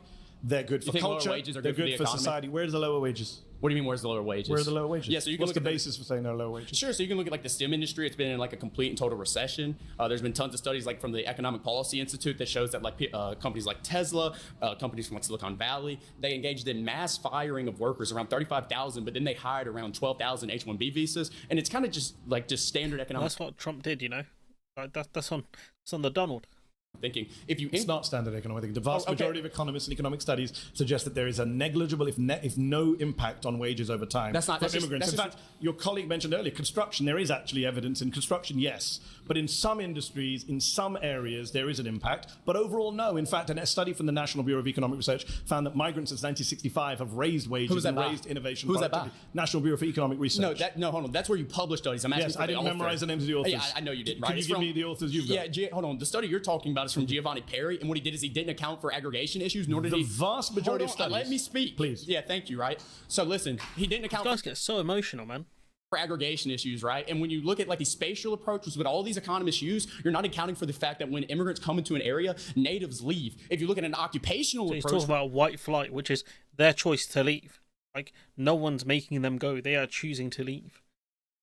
where you look at the specific firms that immigration's going into, like Kim ETAL 2013 did, you find a net negative impact when there's a 10% increase of immigration. You find around a 0.5% decline in wages when it comes to the specific occupations they're going to. So all your studies are flawed. So 0.5% weigh that up against what I just mentioned from the Congressional Budget Office, which is a massive boost in GDP per head, which you're not counting for, massive increase in tax revenue, immigrants actually funding the deficits and debts by paying way more in taxes proportionately into the undocumented immigrants. And what's interesting about wages is, I'm in a room full of, I don't know what to call you anymore, conservatives, Republicans, fascists, I don't know. One of you has proudly said that. One of us proudly, correct. I'm in a room full of correct people, but do any of you actually care about wages? Because, for example, I actually do. For example, do you support raising the minimum wage? Absolutely, and you can't do that when you're bringing all these people coming into That's not the reason the Republican Party blocks the minimum wage. You think Republican politicians don't vote for an increase in minimum wage because they're worried about immigration? Did I say I voted Republican? Did I say I voted Republican? Well, I'm on a show that was called 25 Far-Right Republicans. That doesn't mean I'm going to support every single Republican candidate. So you and I... I'm telling you that whoever did the whoever got this audience or this panel, or whatever you want to call them for this show, right, did not do their vetting properly. I'm telling you now, they lied to Medi Hassan. This potentially, I mean, this title is potentially a lie as well. Far right conservatives. These are, some of these people are straight fascists. Right, good. So you and I, let's agree. We both support raising the minimum wage. Yes, 100%. $7.25 since 2009. It's lost 30% of its value. If you care about wages, we should be raising the minimum wage in this country, not scapegoating migrants who aren't the cause of low wages in the country. You know who's causing low wages? Billionaires, millionaires, people who won't pay fair wages to their wages, regardless of whether you are an immigrant or a native. I get the monologue right now. Let me respond. You had one. You had one with your one study that had a 0.5% impact. Go. Yeah, and your study sucked that you didn't even know who wrote it. Right. So let's get back to the point. Because I don't need to one study. The majority of studies say that wages are not impacted by migration. The majority of your studies are flawed. That's what I'm telling you. My studies. Neither of us are economists. It's the economist studies. Don't assume who I am. Are you who are you, big dog fan? Economist? I could be. But are you? They always play coy with their credentials. They're always like, are you a journalist? I could be. Are you an economist? I could be. What is that about? Are you? I'm not going to tell you. Are you? I'm going to major in economics, right? Are you an economist? No, not right now. Okay, so when I said neither is economist, I was correct. Just don't assume. To use your favorite word. See here, dude, this is nothing of substance. You look at the red flags; they're coming up. Let me get to the point. But so when you talk about the CBO, one thing you're not accounting for here is that they're assuming an equilibrium, right? Do you know what that means? You shouldn't make these type of assumptions. You said earlier that unemployment. Do I know what it means? I thought we were not doing assumptions. Okay, hold on. You mentioned we were at 4.2% unemployment. Yeah, that's counting people who have part-time jobs. That's counting poverty wages. Been counted. Yeah, I'm against poverty wages. You won't let me again. Yes, if you go to the Lookwood Institute, they calculated a way where it's like functional unemployment. Okay, if you account for things like just people who make around $25,000 a year, people who have fallen out of the labor market, people who only work part time, if you count all of those people together and then add on the unemployment, that's around 25% of the population. So when you go, are you counting students in that one as well? That one seems like a very ridiculous one. Have jobs, we don't have people to do this and that and the other. No, yes we do. Okay, we don't have a labor shortage, we have a good job shortage, and when you keep bringing these people in and they're taking those jobs. The good job shortage is the fault of big firms, employers. I'm an employer, I can say that. Who hires the immigrants? Who hires the immigrants? Yeah. Employers. Exactly. So when you bring up these big firms, that's the way that these wages down. You understand that, right? So let me ask you a question. If you got rid of all immigrants coming in tomorrow, moratorium, you think that Republicans and employers of big firms would suddenly raise all the wages? You notice that's how you didn't answer what I said. That's what you believe. Well, I mean, to be fair, to an extent, they wouldn't have much of a chance. Like we saw that during COVID as well. Like they would have to increase wages to compete for workers to an extent. To complete your ankles. That's what you believe. You pivoted the hell away from the conversation. Is that what you? I'm on the subject. Okay? Do you believe that wages? I'm just wondering how naive you are. You believe that the 1% will raise wages in the federal wage if we stop immigration? They will be forced to. When you increase labor's relationship to capital, okay, and you give labor more bargaining power because you're tightening the supply of labor. This is a very simplistic understanding of economics because you're explain I'm wrong. I'm telling you how you're wrong. Because you're ignoring the fact that when immigrants come into an area, they spend money. They create jobs through their presence. About 1/5 of their monthly income leaves the country. That's a good thing also because you don't like US aid, foreign aid. So this is the point. They create jobs. I came into this country. So far, every one of my assumptions about you has been correct. But listen to me. I am an immigrant. I'm speaking from personal experience. Get the hell out. I don't even like... I should get the hell out. Yeah. Right, straight right. Now he's lost the argument. He's gone to race them. Yes. Why? I don't want you here. Why? Because you come here and say all this bullshit about how Americans are lazy. Why? You push He's not said that. Left-wing politics. Said Americans are lazy. I don't know why you say this. I never said Americans are lazy. Yes, you are. You're saying immigrants have to come into this country so they can do jobs that we don't. So this guy, he's come in with an agenda, right? And he's very, because the way the format is done as well, it's not really helping him his emotional state. But like he's making all of these assumptions. Like I think I got a feeling this guy might be jobless. I'll be honest. I think this guy's unemployed.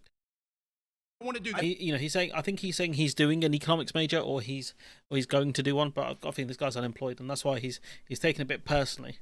Never said those words. When did I say it? Really? When did I say it? We're on YouTube. Guys watching on YouTube, rewind to the time where I said immigrants are doing jobs we don't want to do. When did I say those You words? just said it, Medi. We got you. You just said it. Words never came out of my mouth. Okay, so why do we have to bring in immigrants? Why do we have to bring in immigrants to the country if we have people who are going to do the jobs? Pause. You've been voted out. It's nice talking to you. Nice talking to you. You're gonna have to go, bro. Nice talking to you. You're gonna have to go, bro, is what he said as I left, to an American citizen. Good to know where you stand on immigration. It's not about immigration, is it? That's what it's not about.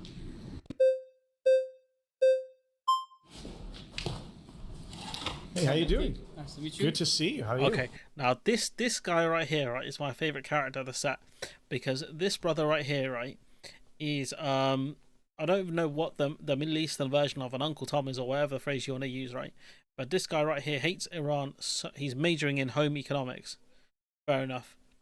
This guy right here hates Iran so much, right? He bases his arguments in hatred of Iran. Not bad. So, what type of he got exposed. Immigrants are we talking about? What do you mean? Like any immigrants or? Immigrants. That's what I said. Immigrants overall. His hat and stuff. He looks like a Mexican kind of highwayman. You know, like, and his mustache. He looks like he'd be a villain in like a Red Dead game. Immigrants. Undocumented immigrants also contribute Illegal. greatly to the US. I say undocumented. I don't think people are illegal. So, let's put it this way. I mean, I'm an immigrant too, from Iran. Okay. I've got a thing. He's gonna beef Dutch Vandalin. He's got big Dutch Vandalin energy. You know, like if you look at this, you know, can you guys see what I'm saying? Like, this picture here. Can you guys kind of see it? Oops, almost put on a GX episode. There isn't even How a do you US. feel about the fact that people Yeah, here he's want got you- full racist. Wow. Are you okay with that? I'm here to debate you, not debate them. So this is what I mean. Like, he just said to him, because I kind of talked over it a little bit.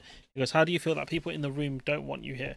And the guy who said that to clearly is not happy, because I don't think he realizes how much the guys in the room, the other people in the room, hate him. I mean, you're all on the same side. You're part of one group. No. You've been clapping each other. No, I mean there are conservatives here. There Been are far clapping right each other, people pause. here. There are Republicans. But how do here. you feel about that guy wanting me and you to leave? But you know, let's. I'm just stick- wondering. Wait, this is the topic of immigration. It's not how about do you feel my. about the It's guy? not about my feelings towards them. Okay. It's about staying on this topic. Okay. And Immigrants are talk good for America, yeah. You and me, we're good for America.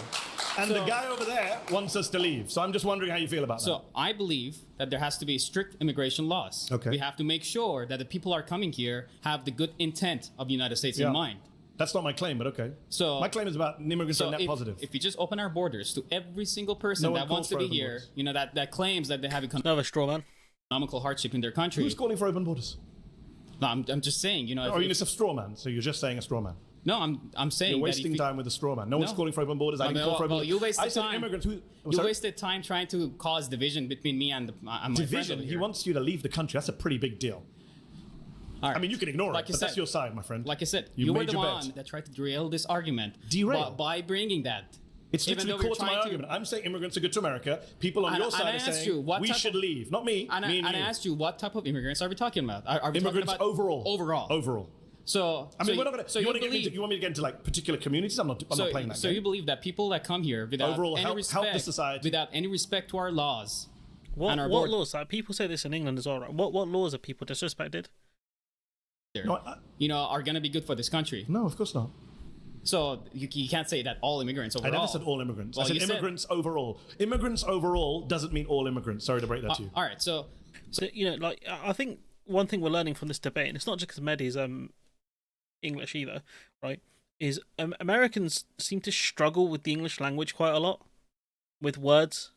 I don't know. Maybe I'm being mean, but like some of these guys have really struggled here. Maybe it's the accent, because Americans say they struggle with the British accent a lot, to the point where, you know, like there's a whole, you know, US UK kind of rap beef going on at the moment, but I seem to struggle. It's very strange. So we have to make sure that the people are coming here have the good intent of this country in mind. Agreed? Yes. All right. Yeah, But they didn't have undocumented immigration going Yeah. on. Yeah. You can't vet that. You can't make sure about that. Let me real quick, you know, talk about, you know, my background. There is no American embassy in Iran. So in order to come here, you have to stay in line for 4 years, and you have to go through some serious vetting procedure to get here.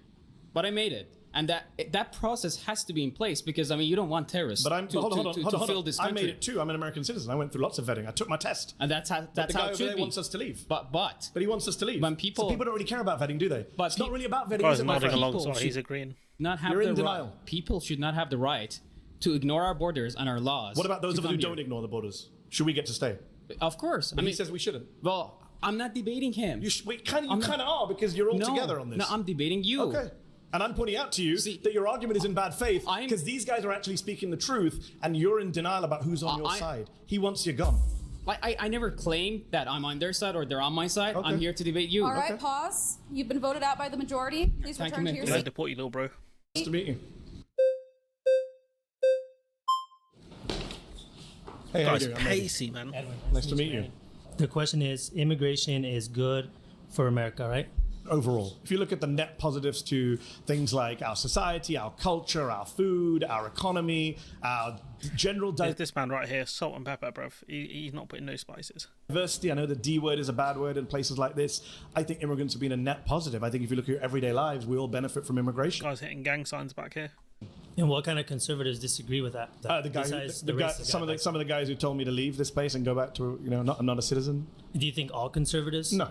Oh. No, in fact, Ronald Reagan, who's a president I wasn't a big fan of until Donald Trump came along. Now people like Reagan look good in comparison. Reagan said in 1986, our country is a nation of immigrants. Our immigrant heritage is our strength. He gave an amnesty to 3 million undocumented migrants. He understood the value of immigration. So I'm with Reagan.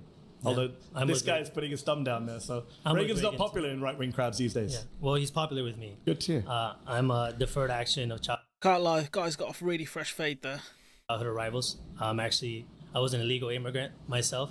I came here when I was 10. I'm what you would call a legal alien now. I didn't have any say on my parents' choices. Yes. Do I think that they were well-meaning by wanting to bring me over for a better future? Absolutely. I believe that. Yeah. Did they break the law? Yes. Do I agree with people breaking the law? Not necessarily. Do I think that there's ever a situation where you can break the law for the better or the greater good? Immigration is it's an interesting issue because I do agree with you that good to hear. Everyone is an immigrant in the sense like this guy, he's having some sort of brainwave. Like he's just, he's going through the motions here, just sat in front of Medi Hassan. Like this guy, first of all, he don't know the rest of his audience. I don't think he belongs in this group. But secondly, he's just like, yeah, man, yeah, my parents came here legally. Yeah, I think they were doing what's best, and I don't agree with law breaking generally, but I think sometimes maybe. And it's so strange. Can you tell me a little bit more about your journey? I've been here 10 years. I'm a proud American citizen. I'm a dual national. I'm British. I'm American. And I am an immigrant who's contributing to this country. So, yes, I'm very much proud of America's immigrant heritage. I'm part of it. And despite what one of the other people said on this show earlier, everyone here, unless you're Native American, All right, is a descendant pause. of immigrants.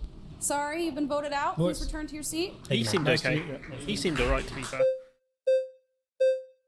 He might be one of those guys who's like fiscally conservative, but socially a bit more liberal. How's it going? Hey, how's it going? So I mean, like, it's definitely a buy because there's no way. Like, look at this. Yeah, there's no way this geezer. Look how far he is, right? Where is he? Look at this. Look at this distance he's gonna cross to get here, right? You're telling me none of these people wanted to step in. They see their boys get bodied that badly. How's it going? Hey, how's it going? Actually, a fan. I see you a lot on Piers Morgan. Okay, thank you for watching. Yeah. So, my argument is that Americans are what is a nation? A nation is a geographical location full of people who have some things in common.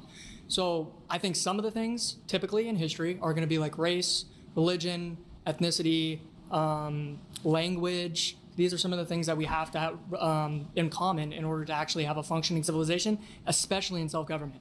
I'm not necessarily a giant fan of self-government. I'm a Catholic nationalist. I'm not a fascist. You have to have at least some things in common in order to actually have a civilization. And the immigrants, especially illegal immigrants that come into this country now, disrespect us. They hate everything that we believe. They don't even speak our language. Source on that one. They do try and speak some English. I think some of them.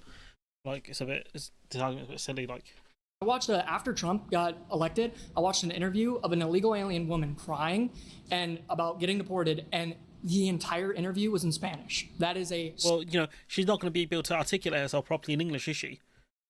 Most likely she'll struggle to speak English, so surely they would give it in her native language. That just makes sense. If you were arrested in another country, right, say Germany, for example, do you think you're going to do the interview in German, sorry? Spit in the face. It's disrespect. They don't care about us. They abuse our system. So and there are multiple languages used in America anyways. Logical argument into just a bunch of series of wild, unsubstantiated I'm asking claims. you, what is I don't accept any of those claims. That they hate everything we stand for, and I don't accept. Well, I'm not going to deal with the teleology. I'm going to deal with the false claims that you made. There's no what's your basis for saying that all immigrants or all undocumented immigrants hate everything we stand for? It's funny that you said you're a Catholic nationalist. How did most Catholics get to America? Irish Catholics, Italian Catholics. Immigration. Much of the people coming across the southern border are Catholics. Yeah, I know. I don't. So it's really funny that you say you're a Catholic nationalist, but Catholics came to America via immigration. Yeah. So immigration is good for America. You and I can agree. Otherwise, people of your faith wouldn't be here. No. We were here on this side of the world, in this continent, from conquest. We came over here, but the big surges of numbers, as you well know, because you're a smart guy, Italian, Irish immigration. Doubt, Medi, doubt. Waves, Catholic immigration waves. Okay, yeah, and I'm not even claiming. Against those? I'm not even Were claiming. you against those if you were alive? I'm not even claiming that immigration a lot of people is were against bad. Those. I'm not claiming immigration is bad in all cases at all times. What is your claim? My claim is that immigration, especially now, and especially for foreign people that have nothing in common with us, it's funny you say it's especially a negative now. thing. I forgot your name. My apologies.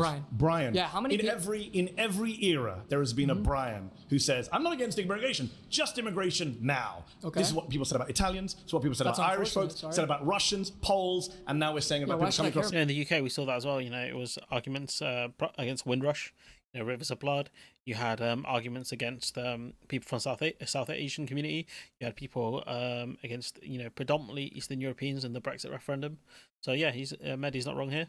The southern border, because you're not being you're being a little disingenuous saying I'm only against immigrants now. This is a trope. How's that disingenuous? This is because it's a trope that's been used by nativists throughout American history, and every wave of immigrants has come in and faced the same hate and animus and bigotry and lazy trope, and every wave of immigration is ultimately assimilated, integrated, benefited the country. In fact, assimilation right now, according to Jacob Victor from the University of Washington, assimilation rates based on language and citizenship and naturalization are higher now than 100 years ago. Okay, let me make a statement first. I think that you in your own my statement, but you and your own person are a complete perfect example of why immigration is negative and why we shouldn't allow people who don't have anything in common with us. You're pro-abortion, you're pro-euthanasia, you're pro. Okay. Euthanasia. Yeah, you went. I've seen your stuff. You've defended euthanasia. Pro-euthanasia. Yeah, on Piers Morgan. No, I've never discussed euthanasia with Piers Morgan in my life. Substitution. There we go.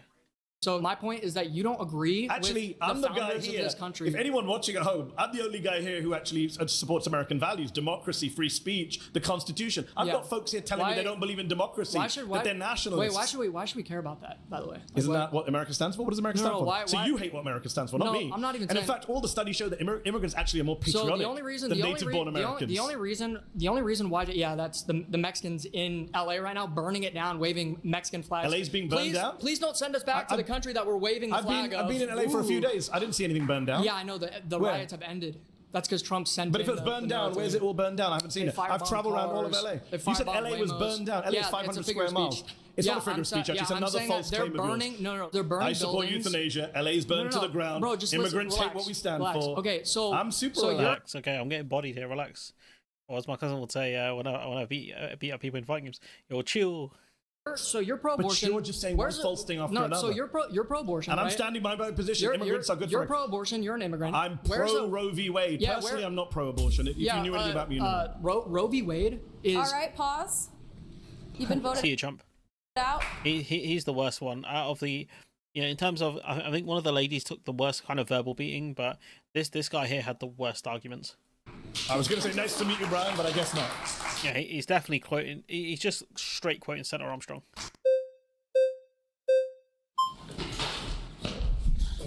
Oh, bro, how are you losing? That guy had way more distance to cover. Made it. Great to see you. My name is Cyrus. Nice to meet you, Cyrus. I am also son of 2 immigrants. Came in legally. I'm also should be fun. Persian descent. Fantastic. Born in LA. Fantastic. Yes. Terangelis. Yes. Well, I am mainly upset, not at the immigrants, legal or not. I'm mainly upset at Wall Street. I'm mainly upset at the elites, the special interests. I'm with you. They are the main reason why we've been having this issue since 1965. and most want to do well. There are a few bad apples, we can agree. Okay. But we want to go after the elites. They are the main cause of the problem. Yo, he might be cooking, This guy might be cooking. Love it. And just like healthcare, trade, everything. Did you know, Cyrus, that the top 1% dodge $163 billion in taxes every year, while undocumented people pay $100 billion in tax? So I know where my anger is against. There are issues with our tax system on the rich, but in a state like California, some taxes are too high. I used to live here, now I live in Las Vegas. Different debate. Okay, I'm saying immigration is good for America. Depends on the people tax. like you and me overall are good for America, is what I'm saying. Okay, but it depends on how it's done. Yes. It depends on how it's and done. how it's been done so to the U.S. I'm not blaming the housing crisis on immigrants, not on wages, but this guy's he's gonna get in a state like California that doesn't build enough homes and they're bringing immigrants in, you have to increase supply of housing. I agree. Okay. I agree. But this is where our anger is at the political class. I agree. The Democrat Party used to have a different stance on immigration 15 years ago. Bernie Sanders, Hillary Clinton. It's off pink shirt. I'm not a fan of that. I'm not here to defend different Democrats. What I will say is that's our anger. What I will say is that everyone here actually does think immigration is good for America. Everyone here uses an iPhone designed by an immigrant, is on Gmail designed by an immigrant, is on a YouTube show. But you this guys all came to a YouTube show founded by an immigrant. You wouldn't be here. But that's if it a wasn't for tiny an immigrant. minority. So you all love immigrants, whether you like it or not. Okay, but is it? I always find that a strange argument to use. I don't think it's particularly the strongest one. Taboo subject. Should we be concerned about the demographics? So, no. Anglo-Saxon, European American, 0% of America, it doesn't matter. Are they 0% of America? Well, let's say if it becomes 0%, it should not worry. They're not going to. Why are you bringing weird hypotheticals? But there has to. But I mean, they're still part of our country. There's culture. There's. Yeah. I mean, even Britain. Like, it America's concerns me. But it concerns me when Britain is changing, and it's He had the strongest start. We had the most hope for our Persian brother. We had so much hope for this man. He was doing so well, talking about what's causing the housing crisis. Talking about the elites and stuff like that. The top people. He was doing so well.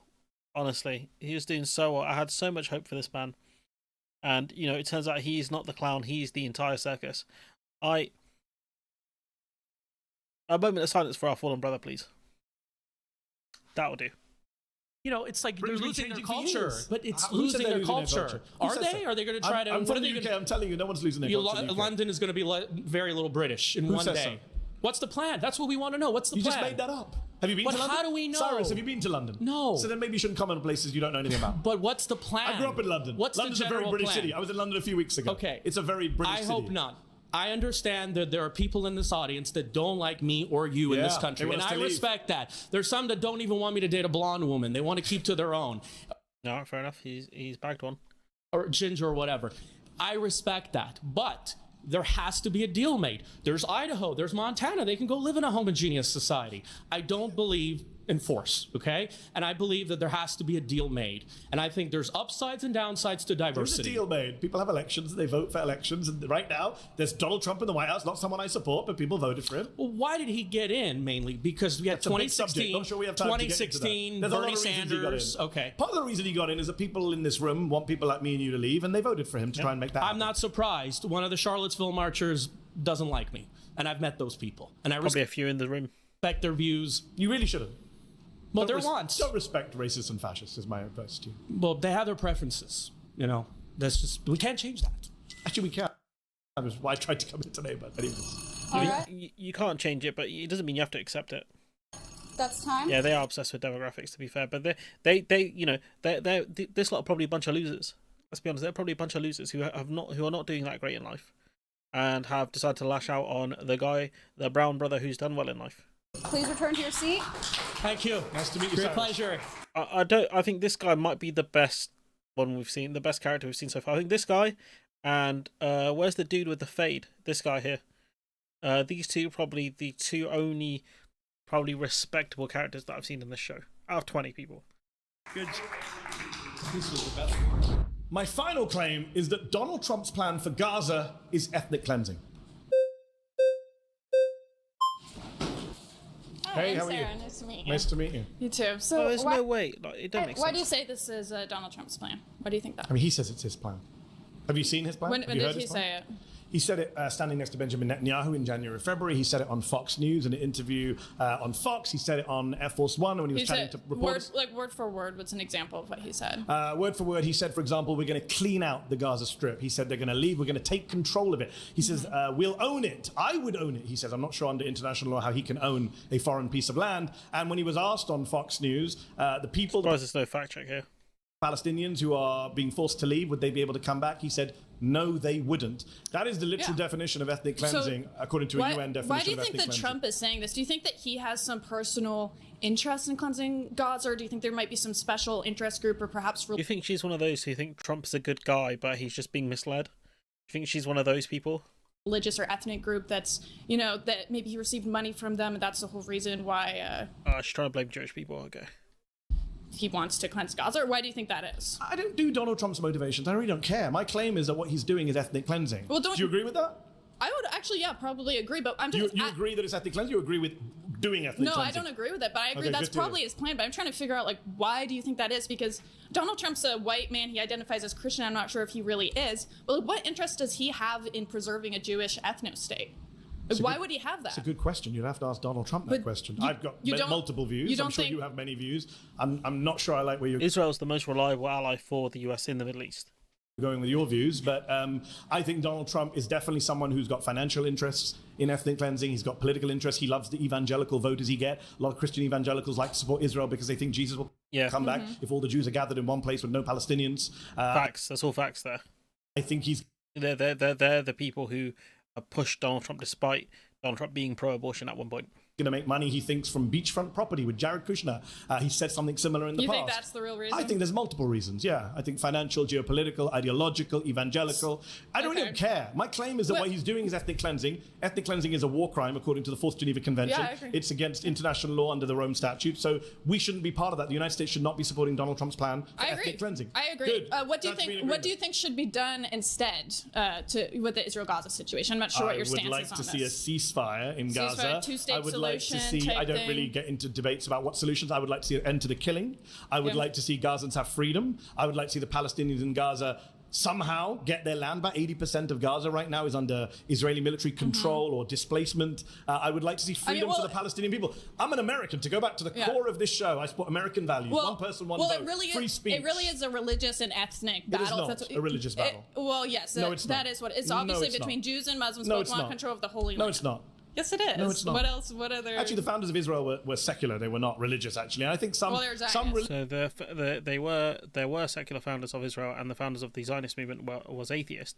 The Israeli Declaration of Independence includes a reference to the spiritual importance of the land to the Jewish people. Religious Jews like Bezalel Smotrich, who's the Israeli government minister, it doesn't really matter. Is a religious fanatic. My point is, the core of the conflict is over land. It's colonial. It's historic.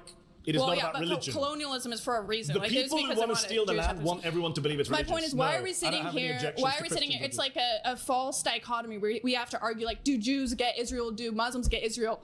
Why are we? I've never brought up anyone's religion. How many of us I didn't bring up anyone's religion. How many of us here are Christians? I didn't bring up anyone's religion. Trying to pick sides between Jews and Muslims taking over Israel. Don't you think that? Hold on. First of all, I didn't bring up religion. Second of all, you know that a lot of Palestinians are Christian, right? Some of them. You're just reducing it to Muslim versus Jew. It's majority Muslim. Yeah, it's very. But there are many prominent Palestinians. I agree. Yeah, but there's not that many. So it's not worth reducing everything to religion. Well, it is the reason. Why do you think Iran is backing proxies that want to take over Gaza and back the terrorism in Gaza? It's obviously because they want to Muslim control of the land. What these people bozos don't understand is from what I remember, Hamas are mostly Sunni Muslims.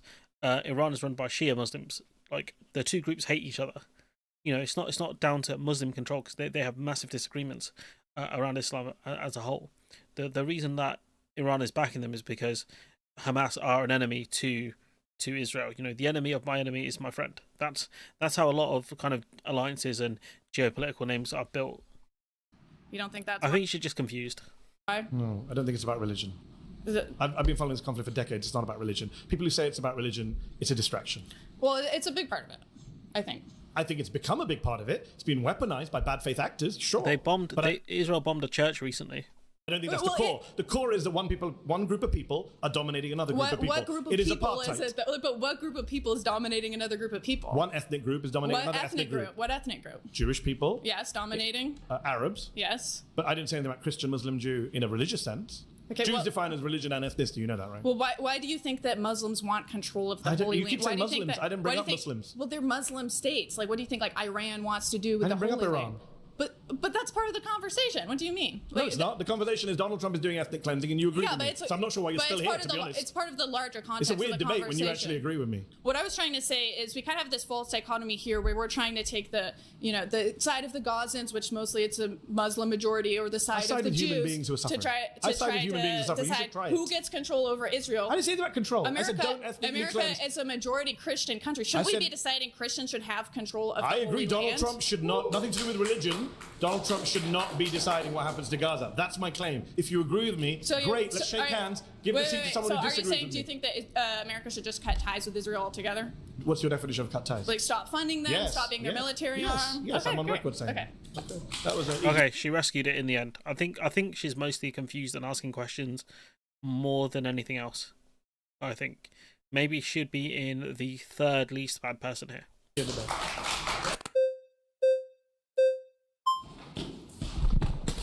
Whoa! Welcome back, Richie. You really want to The Incredible Hulk's back. be here? First of all, I really thought that obviously where we started, where it ended up, there's a lot of aggression. I can see in your eyes. There's a lot of aggression. You have the aggression. There's a level of exhaustion from being here. This is where my empathy comes in. Where it doesn't is, when you have a room full of people that do agree with you, we have this opportunity to come together. And you're kind of mocking people when they do. So you mocked Sarah a little bit when you guys... I don't think the blonde guy, I don't think he mocked her. Clearly had a common interest and goal to reach. So I can tell you're agitated. I want to bring that all down, please. I'm guessing you're not going to, but let's see. No, I'm... These guys, they're not ready. They're not ready to deal with a guy who's got good humor. It's one of the things that Americans I don't think really have, or like these kind of Americans anyways, like these dudes. I don't think they really have like sharp wit or anything. I do want to point out some contradictions. First and foremost, I don't believe you're pro-American in the value system that you claim to uphold, especially with free speech, if you're not willing to debate people that don't share your values. That's very Do you believe un-American. Donald Trump's plan for Gaza is ethnic cleansing? I don't believe it's ethnic cleansing, Why but I because it's not his plan. It is his plan. He said it's my plan. No, Benjamin Netanyahu called it his plan. He is obeying someone else's plan. Okay. So he's just a puppet. He is obeying Israel's plan for the Greater Israel Project, of which this is one of those things that we can agree on. Why is he doing that? Why is he doing that? Yeah. I don't know. Maybe they have something on him. Maybe they have something on all But Americans. you think it's a bad thing what he's doing? Absolutely. Okay, yeah, good. no, Glad that's to why, agree with you. But see, I don't want to shut down I'm the not mocking you, I'm conversation. agreeing with you. Okay, perfect. But I want to take this opportunity because I don't know if I'm going to get the opportunity again to say you're not American.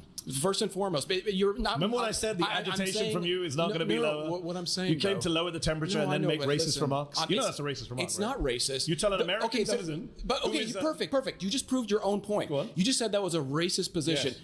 Earlier, you argued this contention that America has no race. It's a bunch of immigrants that culminate together. Into America has no race. You inferred it. You absolutely did. Okay. So now you're saying it's racist for me to take. Which making stuff up again, guy. Take American. Do you know what? I think he's got divorced dad energy. He's got big divorced dad energy. So it's a term I only learnt recently, but he's got big. She took the kids, kind of energy. Let me see if I can find. Something my friend sent me, but I don't know. I'll find it quickly.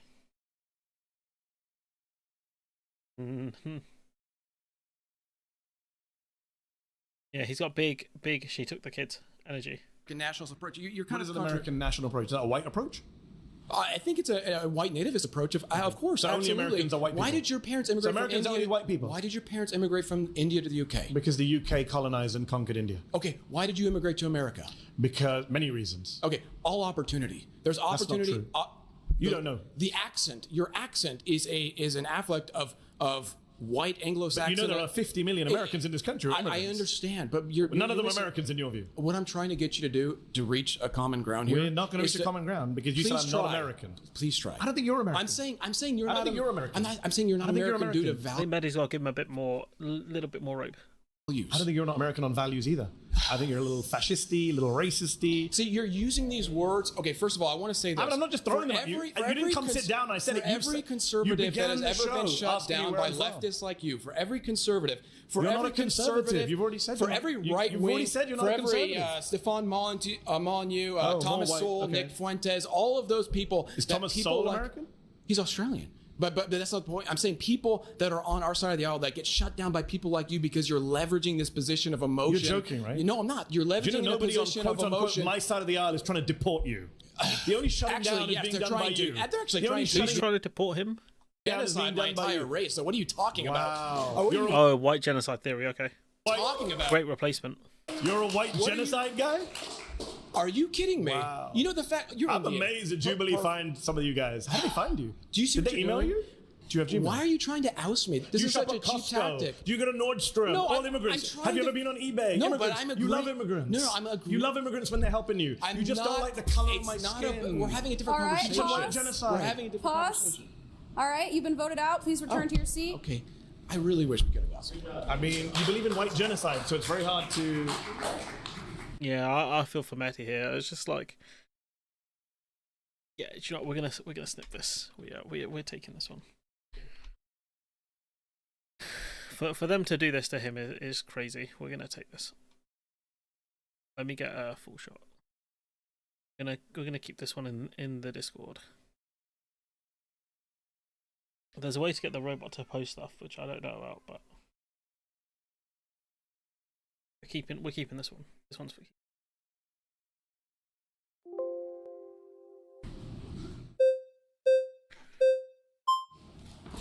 Oh, the Iranian wanted to come back and he just got outpaced. Oh my god, blitzed him. Hey, how's it going? Nice to meet you. Hello. So I'll switch over to the Gaza thing in a second, but first off, I just wanted to touch on that. You said that you support free speech, of course, right? So what I'm confused about is you refuse to debate people that I find this quite funny, you know, because it's very rare you get people who expose themselves. Normally, you gotta work for this. These guys are just like, yeah, I'm a fascist. disagreed with you because you said that they're racist or they're fascist, right? No. If we're going to do facts, they said they were racist and fascist. Get your facts right before you start arguing. So isn't the whole entire point of a debate to debate people that you don't agree with? I don't debate people who don't see me, A, as equal. No point. Or B, support democracy, because that would undermine the whole idea of the debate. If you don't support democracy, as our friend here doesn't, and support General Franco, then what is the point of a debate? The First Amendment doesn't mean you have to debate everyone. Somebody comes up to you in the street and starts talking to you. You don't have an obligation to carry on talking to them. I'm sure you go about your business. Somebody comes up to you in the subway and sits next to you and starts ranting in your face. So you're not going to start debating. So everybody here in the street, everyone here has hygiene standards, as do you. There are people you wouldn't debate, I'm sure, as well. Okay.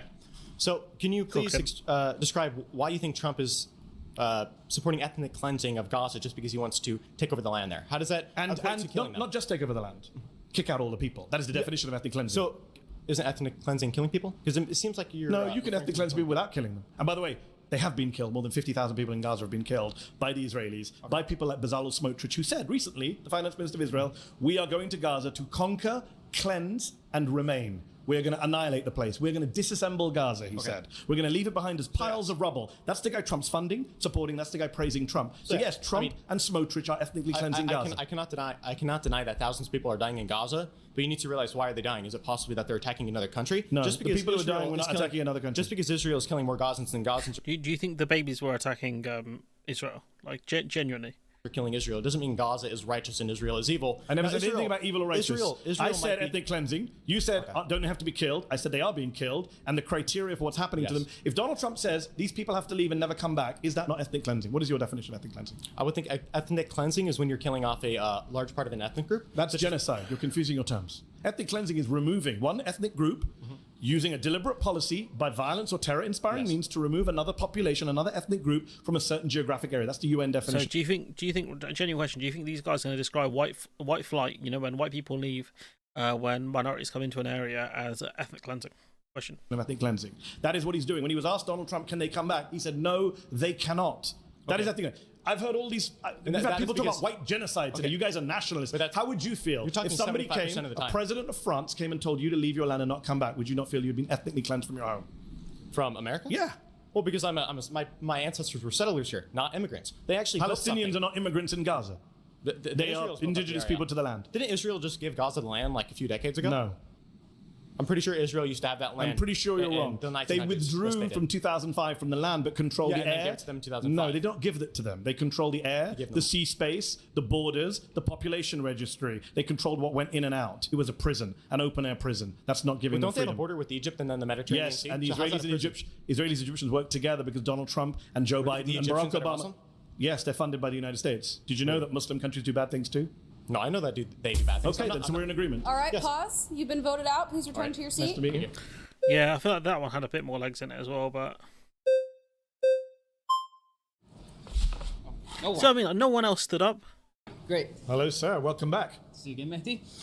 All right, so I agree that Trump wants to do a cleansing, but not an ethnic one, because that area So clever. He wants to do a cleansing, but not an ethnic one. There's a lot of cleansing, because when you have a population that was taught, you're gonna see how much he hates Iran here. From early childhood age to hate Jews, Christians, and pagans, you need some serious re-education. Number one, that's not true. Number two, that's not what he's proposing. Well, I mean, most Palestinians, by polling number, do support Hamas. They support resisting Israel. Well, I mean, the thing is, what did they do in the first place that they're in this, what you call open-air prison? Great question. What did they do to deserve being occupied? Well, here's the thing, because the Islamic Republic in Iran is using them as a tool. What has Iran as a got tool, to do with this? As a tool for their Islamic expansion. When did the Islamic... Because they don't... Hold on. When did the Islamic Republic of Iran... You're Iranian American, Yes. I believe. Yes, I am. When was the Islamic Republic of Iran founded? 1979. When was Gaza occupied by Israel? 19... Well, the very first time... 67, yeah. So, can we do the maths together? 12 years before the Islamic Republic of Iran existed, Israel was oppressing, occupying, dispossessing the people of Gaza. So your argument makes no sense. Were there any terrorist organizations at the time? The PLO was considered a terrorist organization by the entire Western world. All right, so was Hamas there? Hamas did not exist until the 1980s. Exactly. My point is, after the Islamic Republic... Exactly, I've been proven wrong again and again. It became chaotic because the Islamic Republic started to use the so-called innocent Palestinians for their own so-called innocent Palestinians. You don't think Palestinians? This is where it gets. This is where he enters the top two worst people that we've seen. They're innocent. Not all of them. Because but what about the 17,000 children who were killed? They're doing the 17,000 children were killed. Were they not innocent? Were they not innocent? Who's responsible for that? Israel. Who dropped the bombs Hamas is responsible. Hamas is responsible for hiding in yeah, hospitals. You know, he could be related to the Shah. And making tunnels underneath. So those when hospitals. children are shot in the head by Israeli snipers aren't responsible for that. Look, it's a simple question. Here's the problem. When Israeli snipers shoot Palestinian children in Gaza in the head, as eyewitness testimony and doctors' testimony proves, it was also mentioned in Parliament as well the other day. That's not the fault of the Israeli snipers. This is the problem, because when you have the problem is you won't answer the question. I'll ask you a third time. When Israeli snipers shoot Palestinian, this is where these guys should have done their homework, because they didn't realize they're messing with a guy who's very good at arguing with other people. He's done it for a very long time, and he's very good at it. Children in the head, is that not the fault of Israeli snipers? Well, you gotta let me finish. No, you gotta answer the question. Fourth time. Well, when Israeli snipers shoot Palestinian children in the head, will get to your we're answer. running out of time. I need to know what you think about innocent children. Because what you said was pretty outrageous. You said so-called innocent Palestinians. For the fifth time, when Palestinian children are shot in the head by Israeli snipers, is that not the fault of Israeli snipers? What did those children do? What did you tell me? Did the children deserve to be shot in the head? Because the problem is, you know, millions of people are watching you say they start brainwashing children. They start brainwashing. Is that an Iran flag pin on his jacket as well? Can you guys see that? Children at a very young age. So you support sniping children in Gaza? Look, do other people here support sniping children in Gaza? Is that a concern? Look, bro, even these people are just like, nah, blood. He's not one of us. Conservative position now. They're not like us. What if they're very suicide? They're not like us. Best. They weren't. But what if they are? They're not. Honestly, I'm telling you guys, yeah, like this is just like seeing the biggest clowns. Like this is a clown off, effectively. This is a bunch of clowns trying to outclown each other. Like this is fun. Oh, what if they are? Look, okay, it's not fun watching this on your own. I think it's fun watching this with other people. Friends who went there, doctors went to Gaza, American doctors. They came back as we had multiple children. What if they're hell-bent? What if they're hell-bent on killing you and your family? A 10-year-old child, an 8-year-old child, a 6-year-old child. Because this is like bad you said, for you. Like You're said, sitting on they're live television where millions of people are going to see your neighbors, your friends. You support the killing of children. Millions of people don't know what's going on. Even your fellow right-wingers are saying, don't go this far. White genocide, sure, but don't advocate millions of people don't understand the brainwashing that is going on in Islamic Republic and in Palestine to create this hatred. You're obsessed with Iran so much that you're supporting the killing of Palestinian children who never harmed you or any other Israeli. That's insane. Look. And the fact that you support Trump's ethnic cleansing now doesn't surprise me. I didn't say ethnic cleansing. I said cleansing of the land. All right, pause. Because you need to cleanse the land from all the Slobodan Milosevic said similar stuff. You've been voted out. Please return to your Trump. seat. I would struggle to shake any of these people's hands.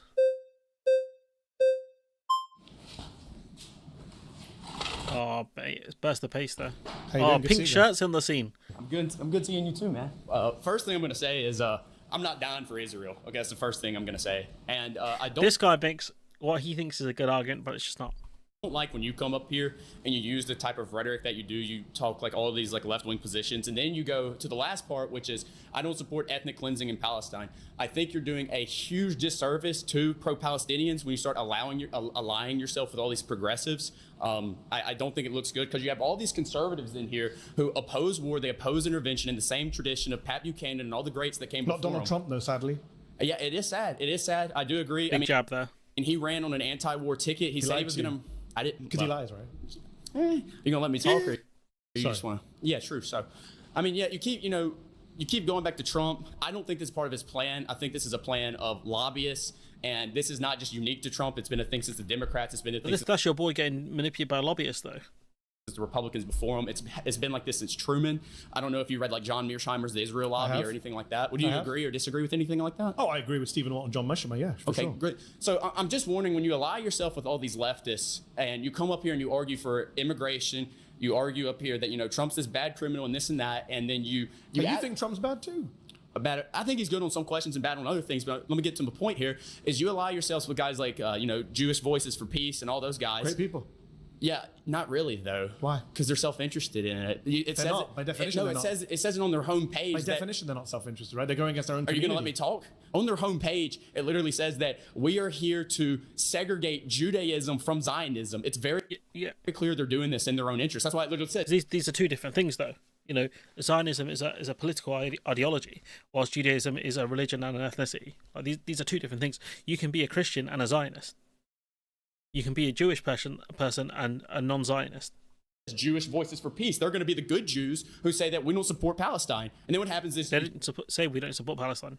Take all these progressives, you go out there and LARP in the street, and then everyone here who's conservative, they're going to vote for the pro-war candidate because they don't want to be associated with all the liberals. So you're forced to vote for. The other thing he doesn't get is like there are like Rand Paul or Ron Paul or whatever used to team up with Bernie Sanders and used to put out anti-war bills and whatever together, anti-war statements together. They would combine, like just because you don't agree on most issues, you look for common ground. Like this guy's such an idiot.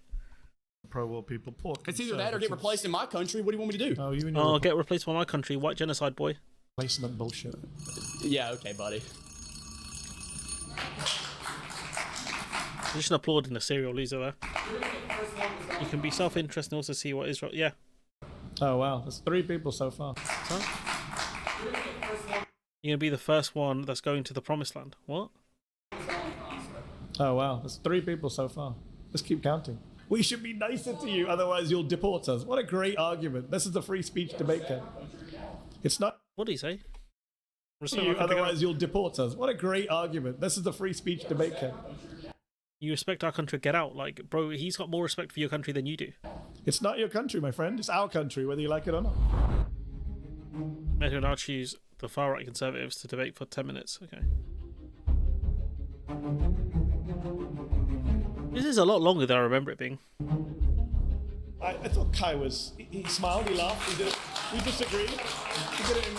I felt like it was good faith. Let's see. I appreciate it, Medi. He seemed to be in good faith. He seems kind of smart. And, I'd have brought that dumb fuck racist back on. He's one of the few people who doesn't want to deport me. Or maybe not. We're going to find out. My claim is we should get rid of birthright citizenship. Why do you want to get rid of birthright citizenship? And how, by the way? Because it's in the Constitution. I'm so glad you... Given how dumb some of the people are in this room, right? I don't think they'll pass the citizenship test. You brought this up? Yes. Because it was one of my... The 14th. 14th. I mentioned it to a bunch of your friends and nobody wanted to engage in the 14th. Yeah. Let's talk about the 14th Amendment, Exactly. Citizenship Clause, which says that if you're born here, you're a citizen of the United States. Yes. I chose this because it's an extension of the original debate and the immigration debate. Okay. I think birthright citizenship, first of all, when it was originally argued, among the people who were actually voting on the clause, right? it was argued that the birthright citizenship was not automatically extended to everybody who was just born here. And we have a long history of that as well, for example, with the Native Americans, who had particular laws that applied solely to them. What I think we're seeing in this country is not everybody is so similarly under the jurisdiction thereof of the United States, right? And by allowing for birthright citizenship and not interpreting the Constitution as we're legally allowed to and restrict, the automatic citizenship of anybody who's born here, we actually remove the issue, for example, of family separation, because there is no incentive of a family to come over to this country illegally and then have a child, which is contributing to the awful situation we have in America of breaking up families. This is not something that I imagine you or I agree with. No. The issue is birthright citizenship has incentivized that. So even if I were to concede that in some cases birthright citizenship has incentivized that, that, I don't like the phrase anchor babies, but I'm not naive enough to pretend that there are not immigrants who come here and time the pregnancy in order to get. Of course, you and I can agree on that. Yeah. But that doesn't mean you then rip up a constitutional principle that goes back centuries, goes back before the 14th Amendment. 14th Amendment came about, I think, in 1868, if memory serves me correctly. But the principle underlying it is actually from another country, the UK, ancient English common law, right? So this was always the case. The 14th Amendment, as you know, because you seem well read, came along and codified what was already a principle in American and English law, that if you're born in the country, you are a citizen. Now, you mentioned the point about jurisdiction. There is that little bit in there where it says subject to the jurisdiction thereof. That in the debate, if you go back and read the debate that the senators had at the time, they were very explicit that that was to do with foreign ministers and foreign ambassadors, diplomats living in embassies. Their kids shouldn't be citizens. Obviously, they're here on their own. The Argentine embassy in DC is Argentine soil. So we accept all that. Absolutamente, amigo. But when they were asked about Chinese immigrants, Senator Trumbull, who was I think the chair of the Judiciary Committee back in the 1860s during this debate, he said at the time, Chinese immigrants' children, they're citizens. In fact, 1898, as you well know, we get Wong Kim Ark, Supreme Court case, Wong Kim Ark versus the United States. And the Supreme Court says, yes, even the child of undocumented Chinese immigrants is an American citizen. So this is a principle going back centuries. So while I can agree with you that there are cases that abuse the 14th Amendment, that there are issues of family separation, I'm not going to rip up a constitutional principle that goes back centuries and is backed by a 127-year-old Supreme Court precedent because Donald Trump is looking for ways to cut the number of brown and black people in the United States. If you don't mind me interrupting, this is where I think it's important as well to go back to what we talked about with the Constitution. When we're analyzing, and admittedly, I'm not as interested in the legal argument. There's obviously many ways to interpret the Constitution, but I don't think, especially among conservatives, that it is positive to use the Constitution to dismantle it. When we analyze the original context, like you were saying, in the late 19th century, our immigration law was absolutely different, including, in respect with the Irish and Chinese immigrants that were coming over. It was absolutely different. We had open borders, my friend. Some people in this room would hate it. We had open borders for half of American history. Well, I don't think that's very true. It's 100% true. Hold on. If you're comparing the open borders, which I don't concede to, but if you're comparing the open borders prior to like 1910 and prior to the Hart-Celler Act, and you look at the amount of immigration and who was coming over. Nice deflection. Amount is irrelevant. We did have an open border. It is absolutely relevant. Why? Because the Constitution, like the founding fathers. Hold on. Your argument is we had open borders, but there were fewer immigrants. I was about to answer. Okay.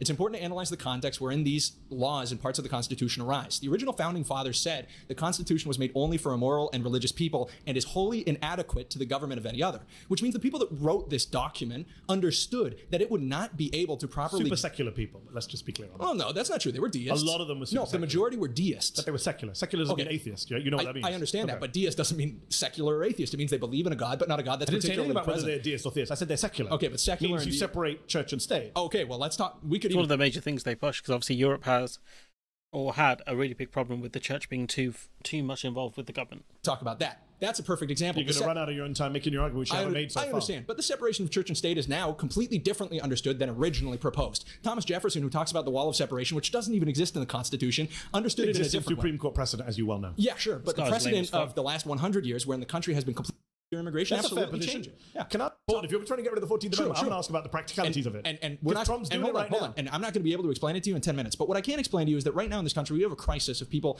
not. I don't accept that. Hold on, we're not understanding what citizenship is. The way that you've referred to citizenship makes everybody who hasn't come to the United States an undocumented American citizen until the time they come over here. That's how a lot of countries are, right? You know that birthright citizenship is operated by multiple democracies around the world. I know Trump lies and says we're the only country that does it. He lies. That's not true. Multiple countries. Do you think it ought to be that way? Do you think everybody in the world is an undocumented American? Hold on.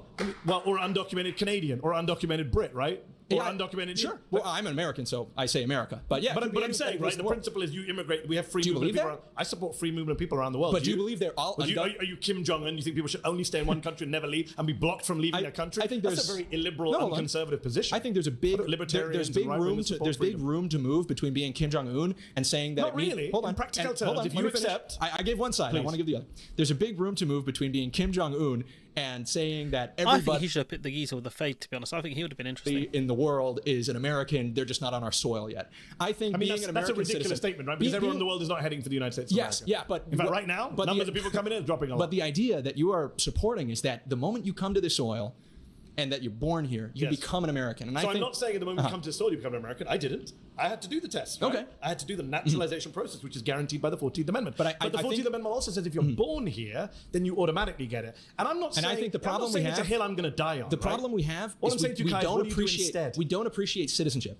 The problem is that when you talk about immigration like we did before, agree on that. When we talked about everything before, what were we talking about? We were talking about products. We weren't talking about practices or perceptions, which is really what immigration is about. Can I agree with you? We don't in this country value citizenship enough. I agree. I think we should encourage people to have more civics lessons in schools, understand American history and Constitution much more. Here's what's the irony is, I'm sitting in a room today where I've met a bunch of people claiming to be Native Americans who hate everything America stood for centuries. I think they stand much closer to the America that we originally had, and I think that's a big disagreement. I don't think any of you lived there or had any clue what that was like. But you've agreed to dismantling things about that America. But you've agreed to dismantling that America as long as it's legal. You have. You're the person who came here and made your argument. I'm a constitutional originalist. Taking away an amendment of the Constitution. I didn't. I said keep the Second Amendment. I'm an originalist. I think we should interpret it the way it was probably originally interpreted. All right, guys, that's time. How these guys interpret it, but like over 200 years ago, we should go back to that. Nice to meet you, Kate. Thank you very much. Appreciate it. Yeah, I can't lie. These guys are pretty washed. I'd say the guy with the fade. These two probably the most likable people. Where's Pink Shirt gone? Pink Shirt was alright. One of my top 3 there. And the rest of these guys were terrible. This guy, Mr. Iran, the worst. Fash Boy, probably there as well. Do you know, I'll put that girl in top 4. I think she seemed a little bit confused, but not that bad in terms of what she was saying compared to the rest of them. I thought it would be an interesting exercise in trying to understand slave trade, what genuine far-right conservative folks think. And it was kind of disturbing to see that they think what I thought they'd think, and they were happy to say it out loud. I am disappointed that I had to sit across from people who believe in white genocide, who believe I'm not a citizen. Multiple people here said I should be deported. One of them was even the child of immigrants, which I found bizarre. Obviously, we were way outclassed. Like, we're not professional debaters. Ironically, this guy probably was fine. I think he was still trying to figure out his argument, really, but I don't think it was that bad. I don't think anyone in this room was, maybe 1 or 2 people. And clearly, Manny, he does this for a living, right? He's a journalist, so he's really good at what he does. Medi Hassan was pretty good at, taking cheap shots, trying to derail people from their arguments. This man hates Iran so much, fam. He decided to become like some sort of movie villain. Like, no, like your problem is you hate Iran. Trying to pit me against some of the people that wouldn't like people of my color to be in the United States. Which is thanks for the 5 gifted, mystery. Appreciate that a lot. I think I don't mind doing these kind of more debate breakdowns if that's what you guys want. Like, it's fun. Like watching this stuff with you guys. Like, I don't mind. Like, if this is if you guys are happy to see more of this stuff, I'm happy to cover more of this stuff. Thanks, mystery. Relevant. I think one person said as he walked off, "You'll be the first to go." Which is ominous and racist. I think that was disheartening and this lady would have been interesting. Particularly discouraging because it just felt like it was fitting into a stereotype that we're trying to fight against, which is like we actually have arguments, we can provide good reason, and that rhetoric just pushes that far away. She's probably like a centre-right conservative, maybe. I guess a far-right Republican, but as I learned today, not as far-right as I thought I was. Yeah, he's like, yo, I'm not exactly a Nazi. Someone gets up and they're just like, yeah, I mean, I guess I just want to have like autocracy forever and Christian nationalism, or just being like, yeah, I'm racist. And to me, that's very foreign of a concept. While I didn't, disagree with most of the people in the circle, it did bother me at times, to see them say mean things. There's not really a reason to do that. But it also upset me when Medi said, I'm not willing to debate with those people. Free speech doesn't... why would you debate with someone who's a fascist? Why would I debate with someone who physically hates me? I wouldn't entertain it. You need to give credibility or oxygen or a platform to people who don't agree in human equality. I hear Medi's point about not giving them a platform, but the thing is, if you stop giving them a platform, they don't just go away and change their mind. And that is true. That is true. They don't just disappear, and they also feel like they've won. And you tell the rest of society no one exists who thinks like that, and that's not true. I do like to debate. That's fair.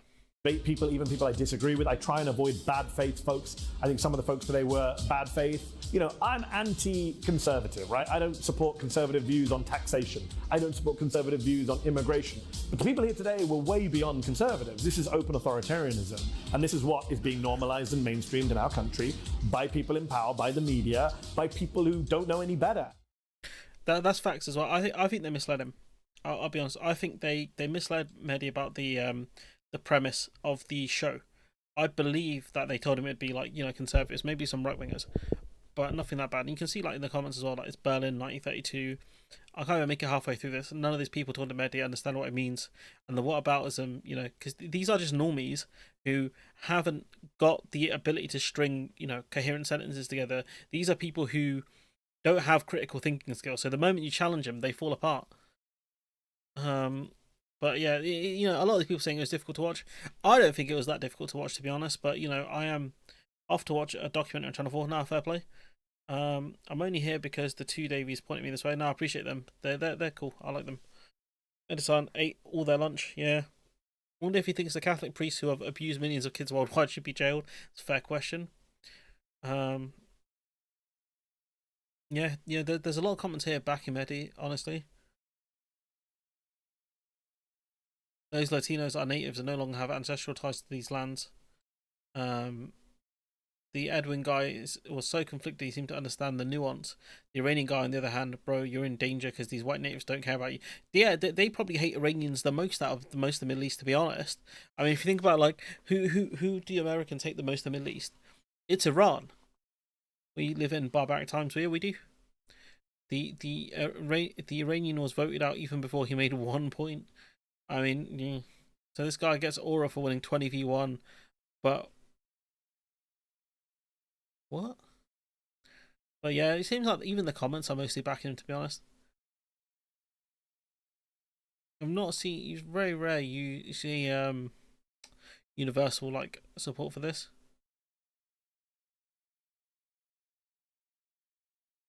Yeah, these are what. Yeah. One educated versus 20 uneducated ones. I'd say that's probably true. Probably true. I think Jubilee, because I think based on what Medi was saying, Jubilee kind of stitched him up. Yeah. Did the pink hair already ask what the courts have to do with due process? I think this is probably the most ominous one. It's never been easier to understand the rise of Nazism in 1930s Germany, and arguably, the situation in not in Nazi Germany, in 1930s Germany is way worse. You had the real collapse of their economy, real collapse of their economy.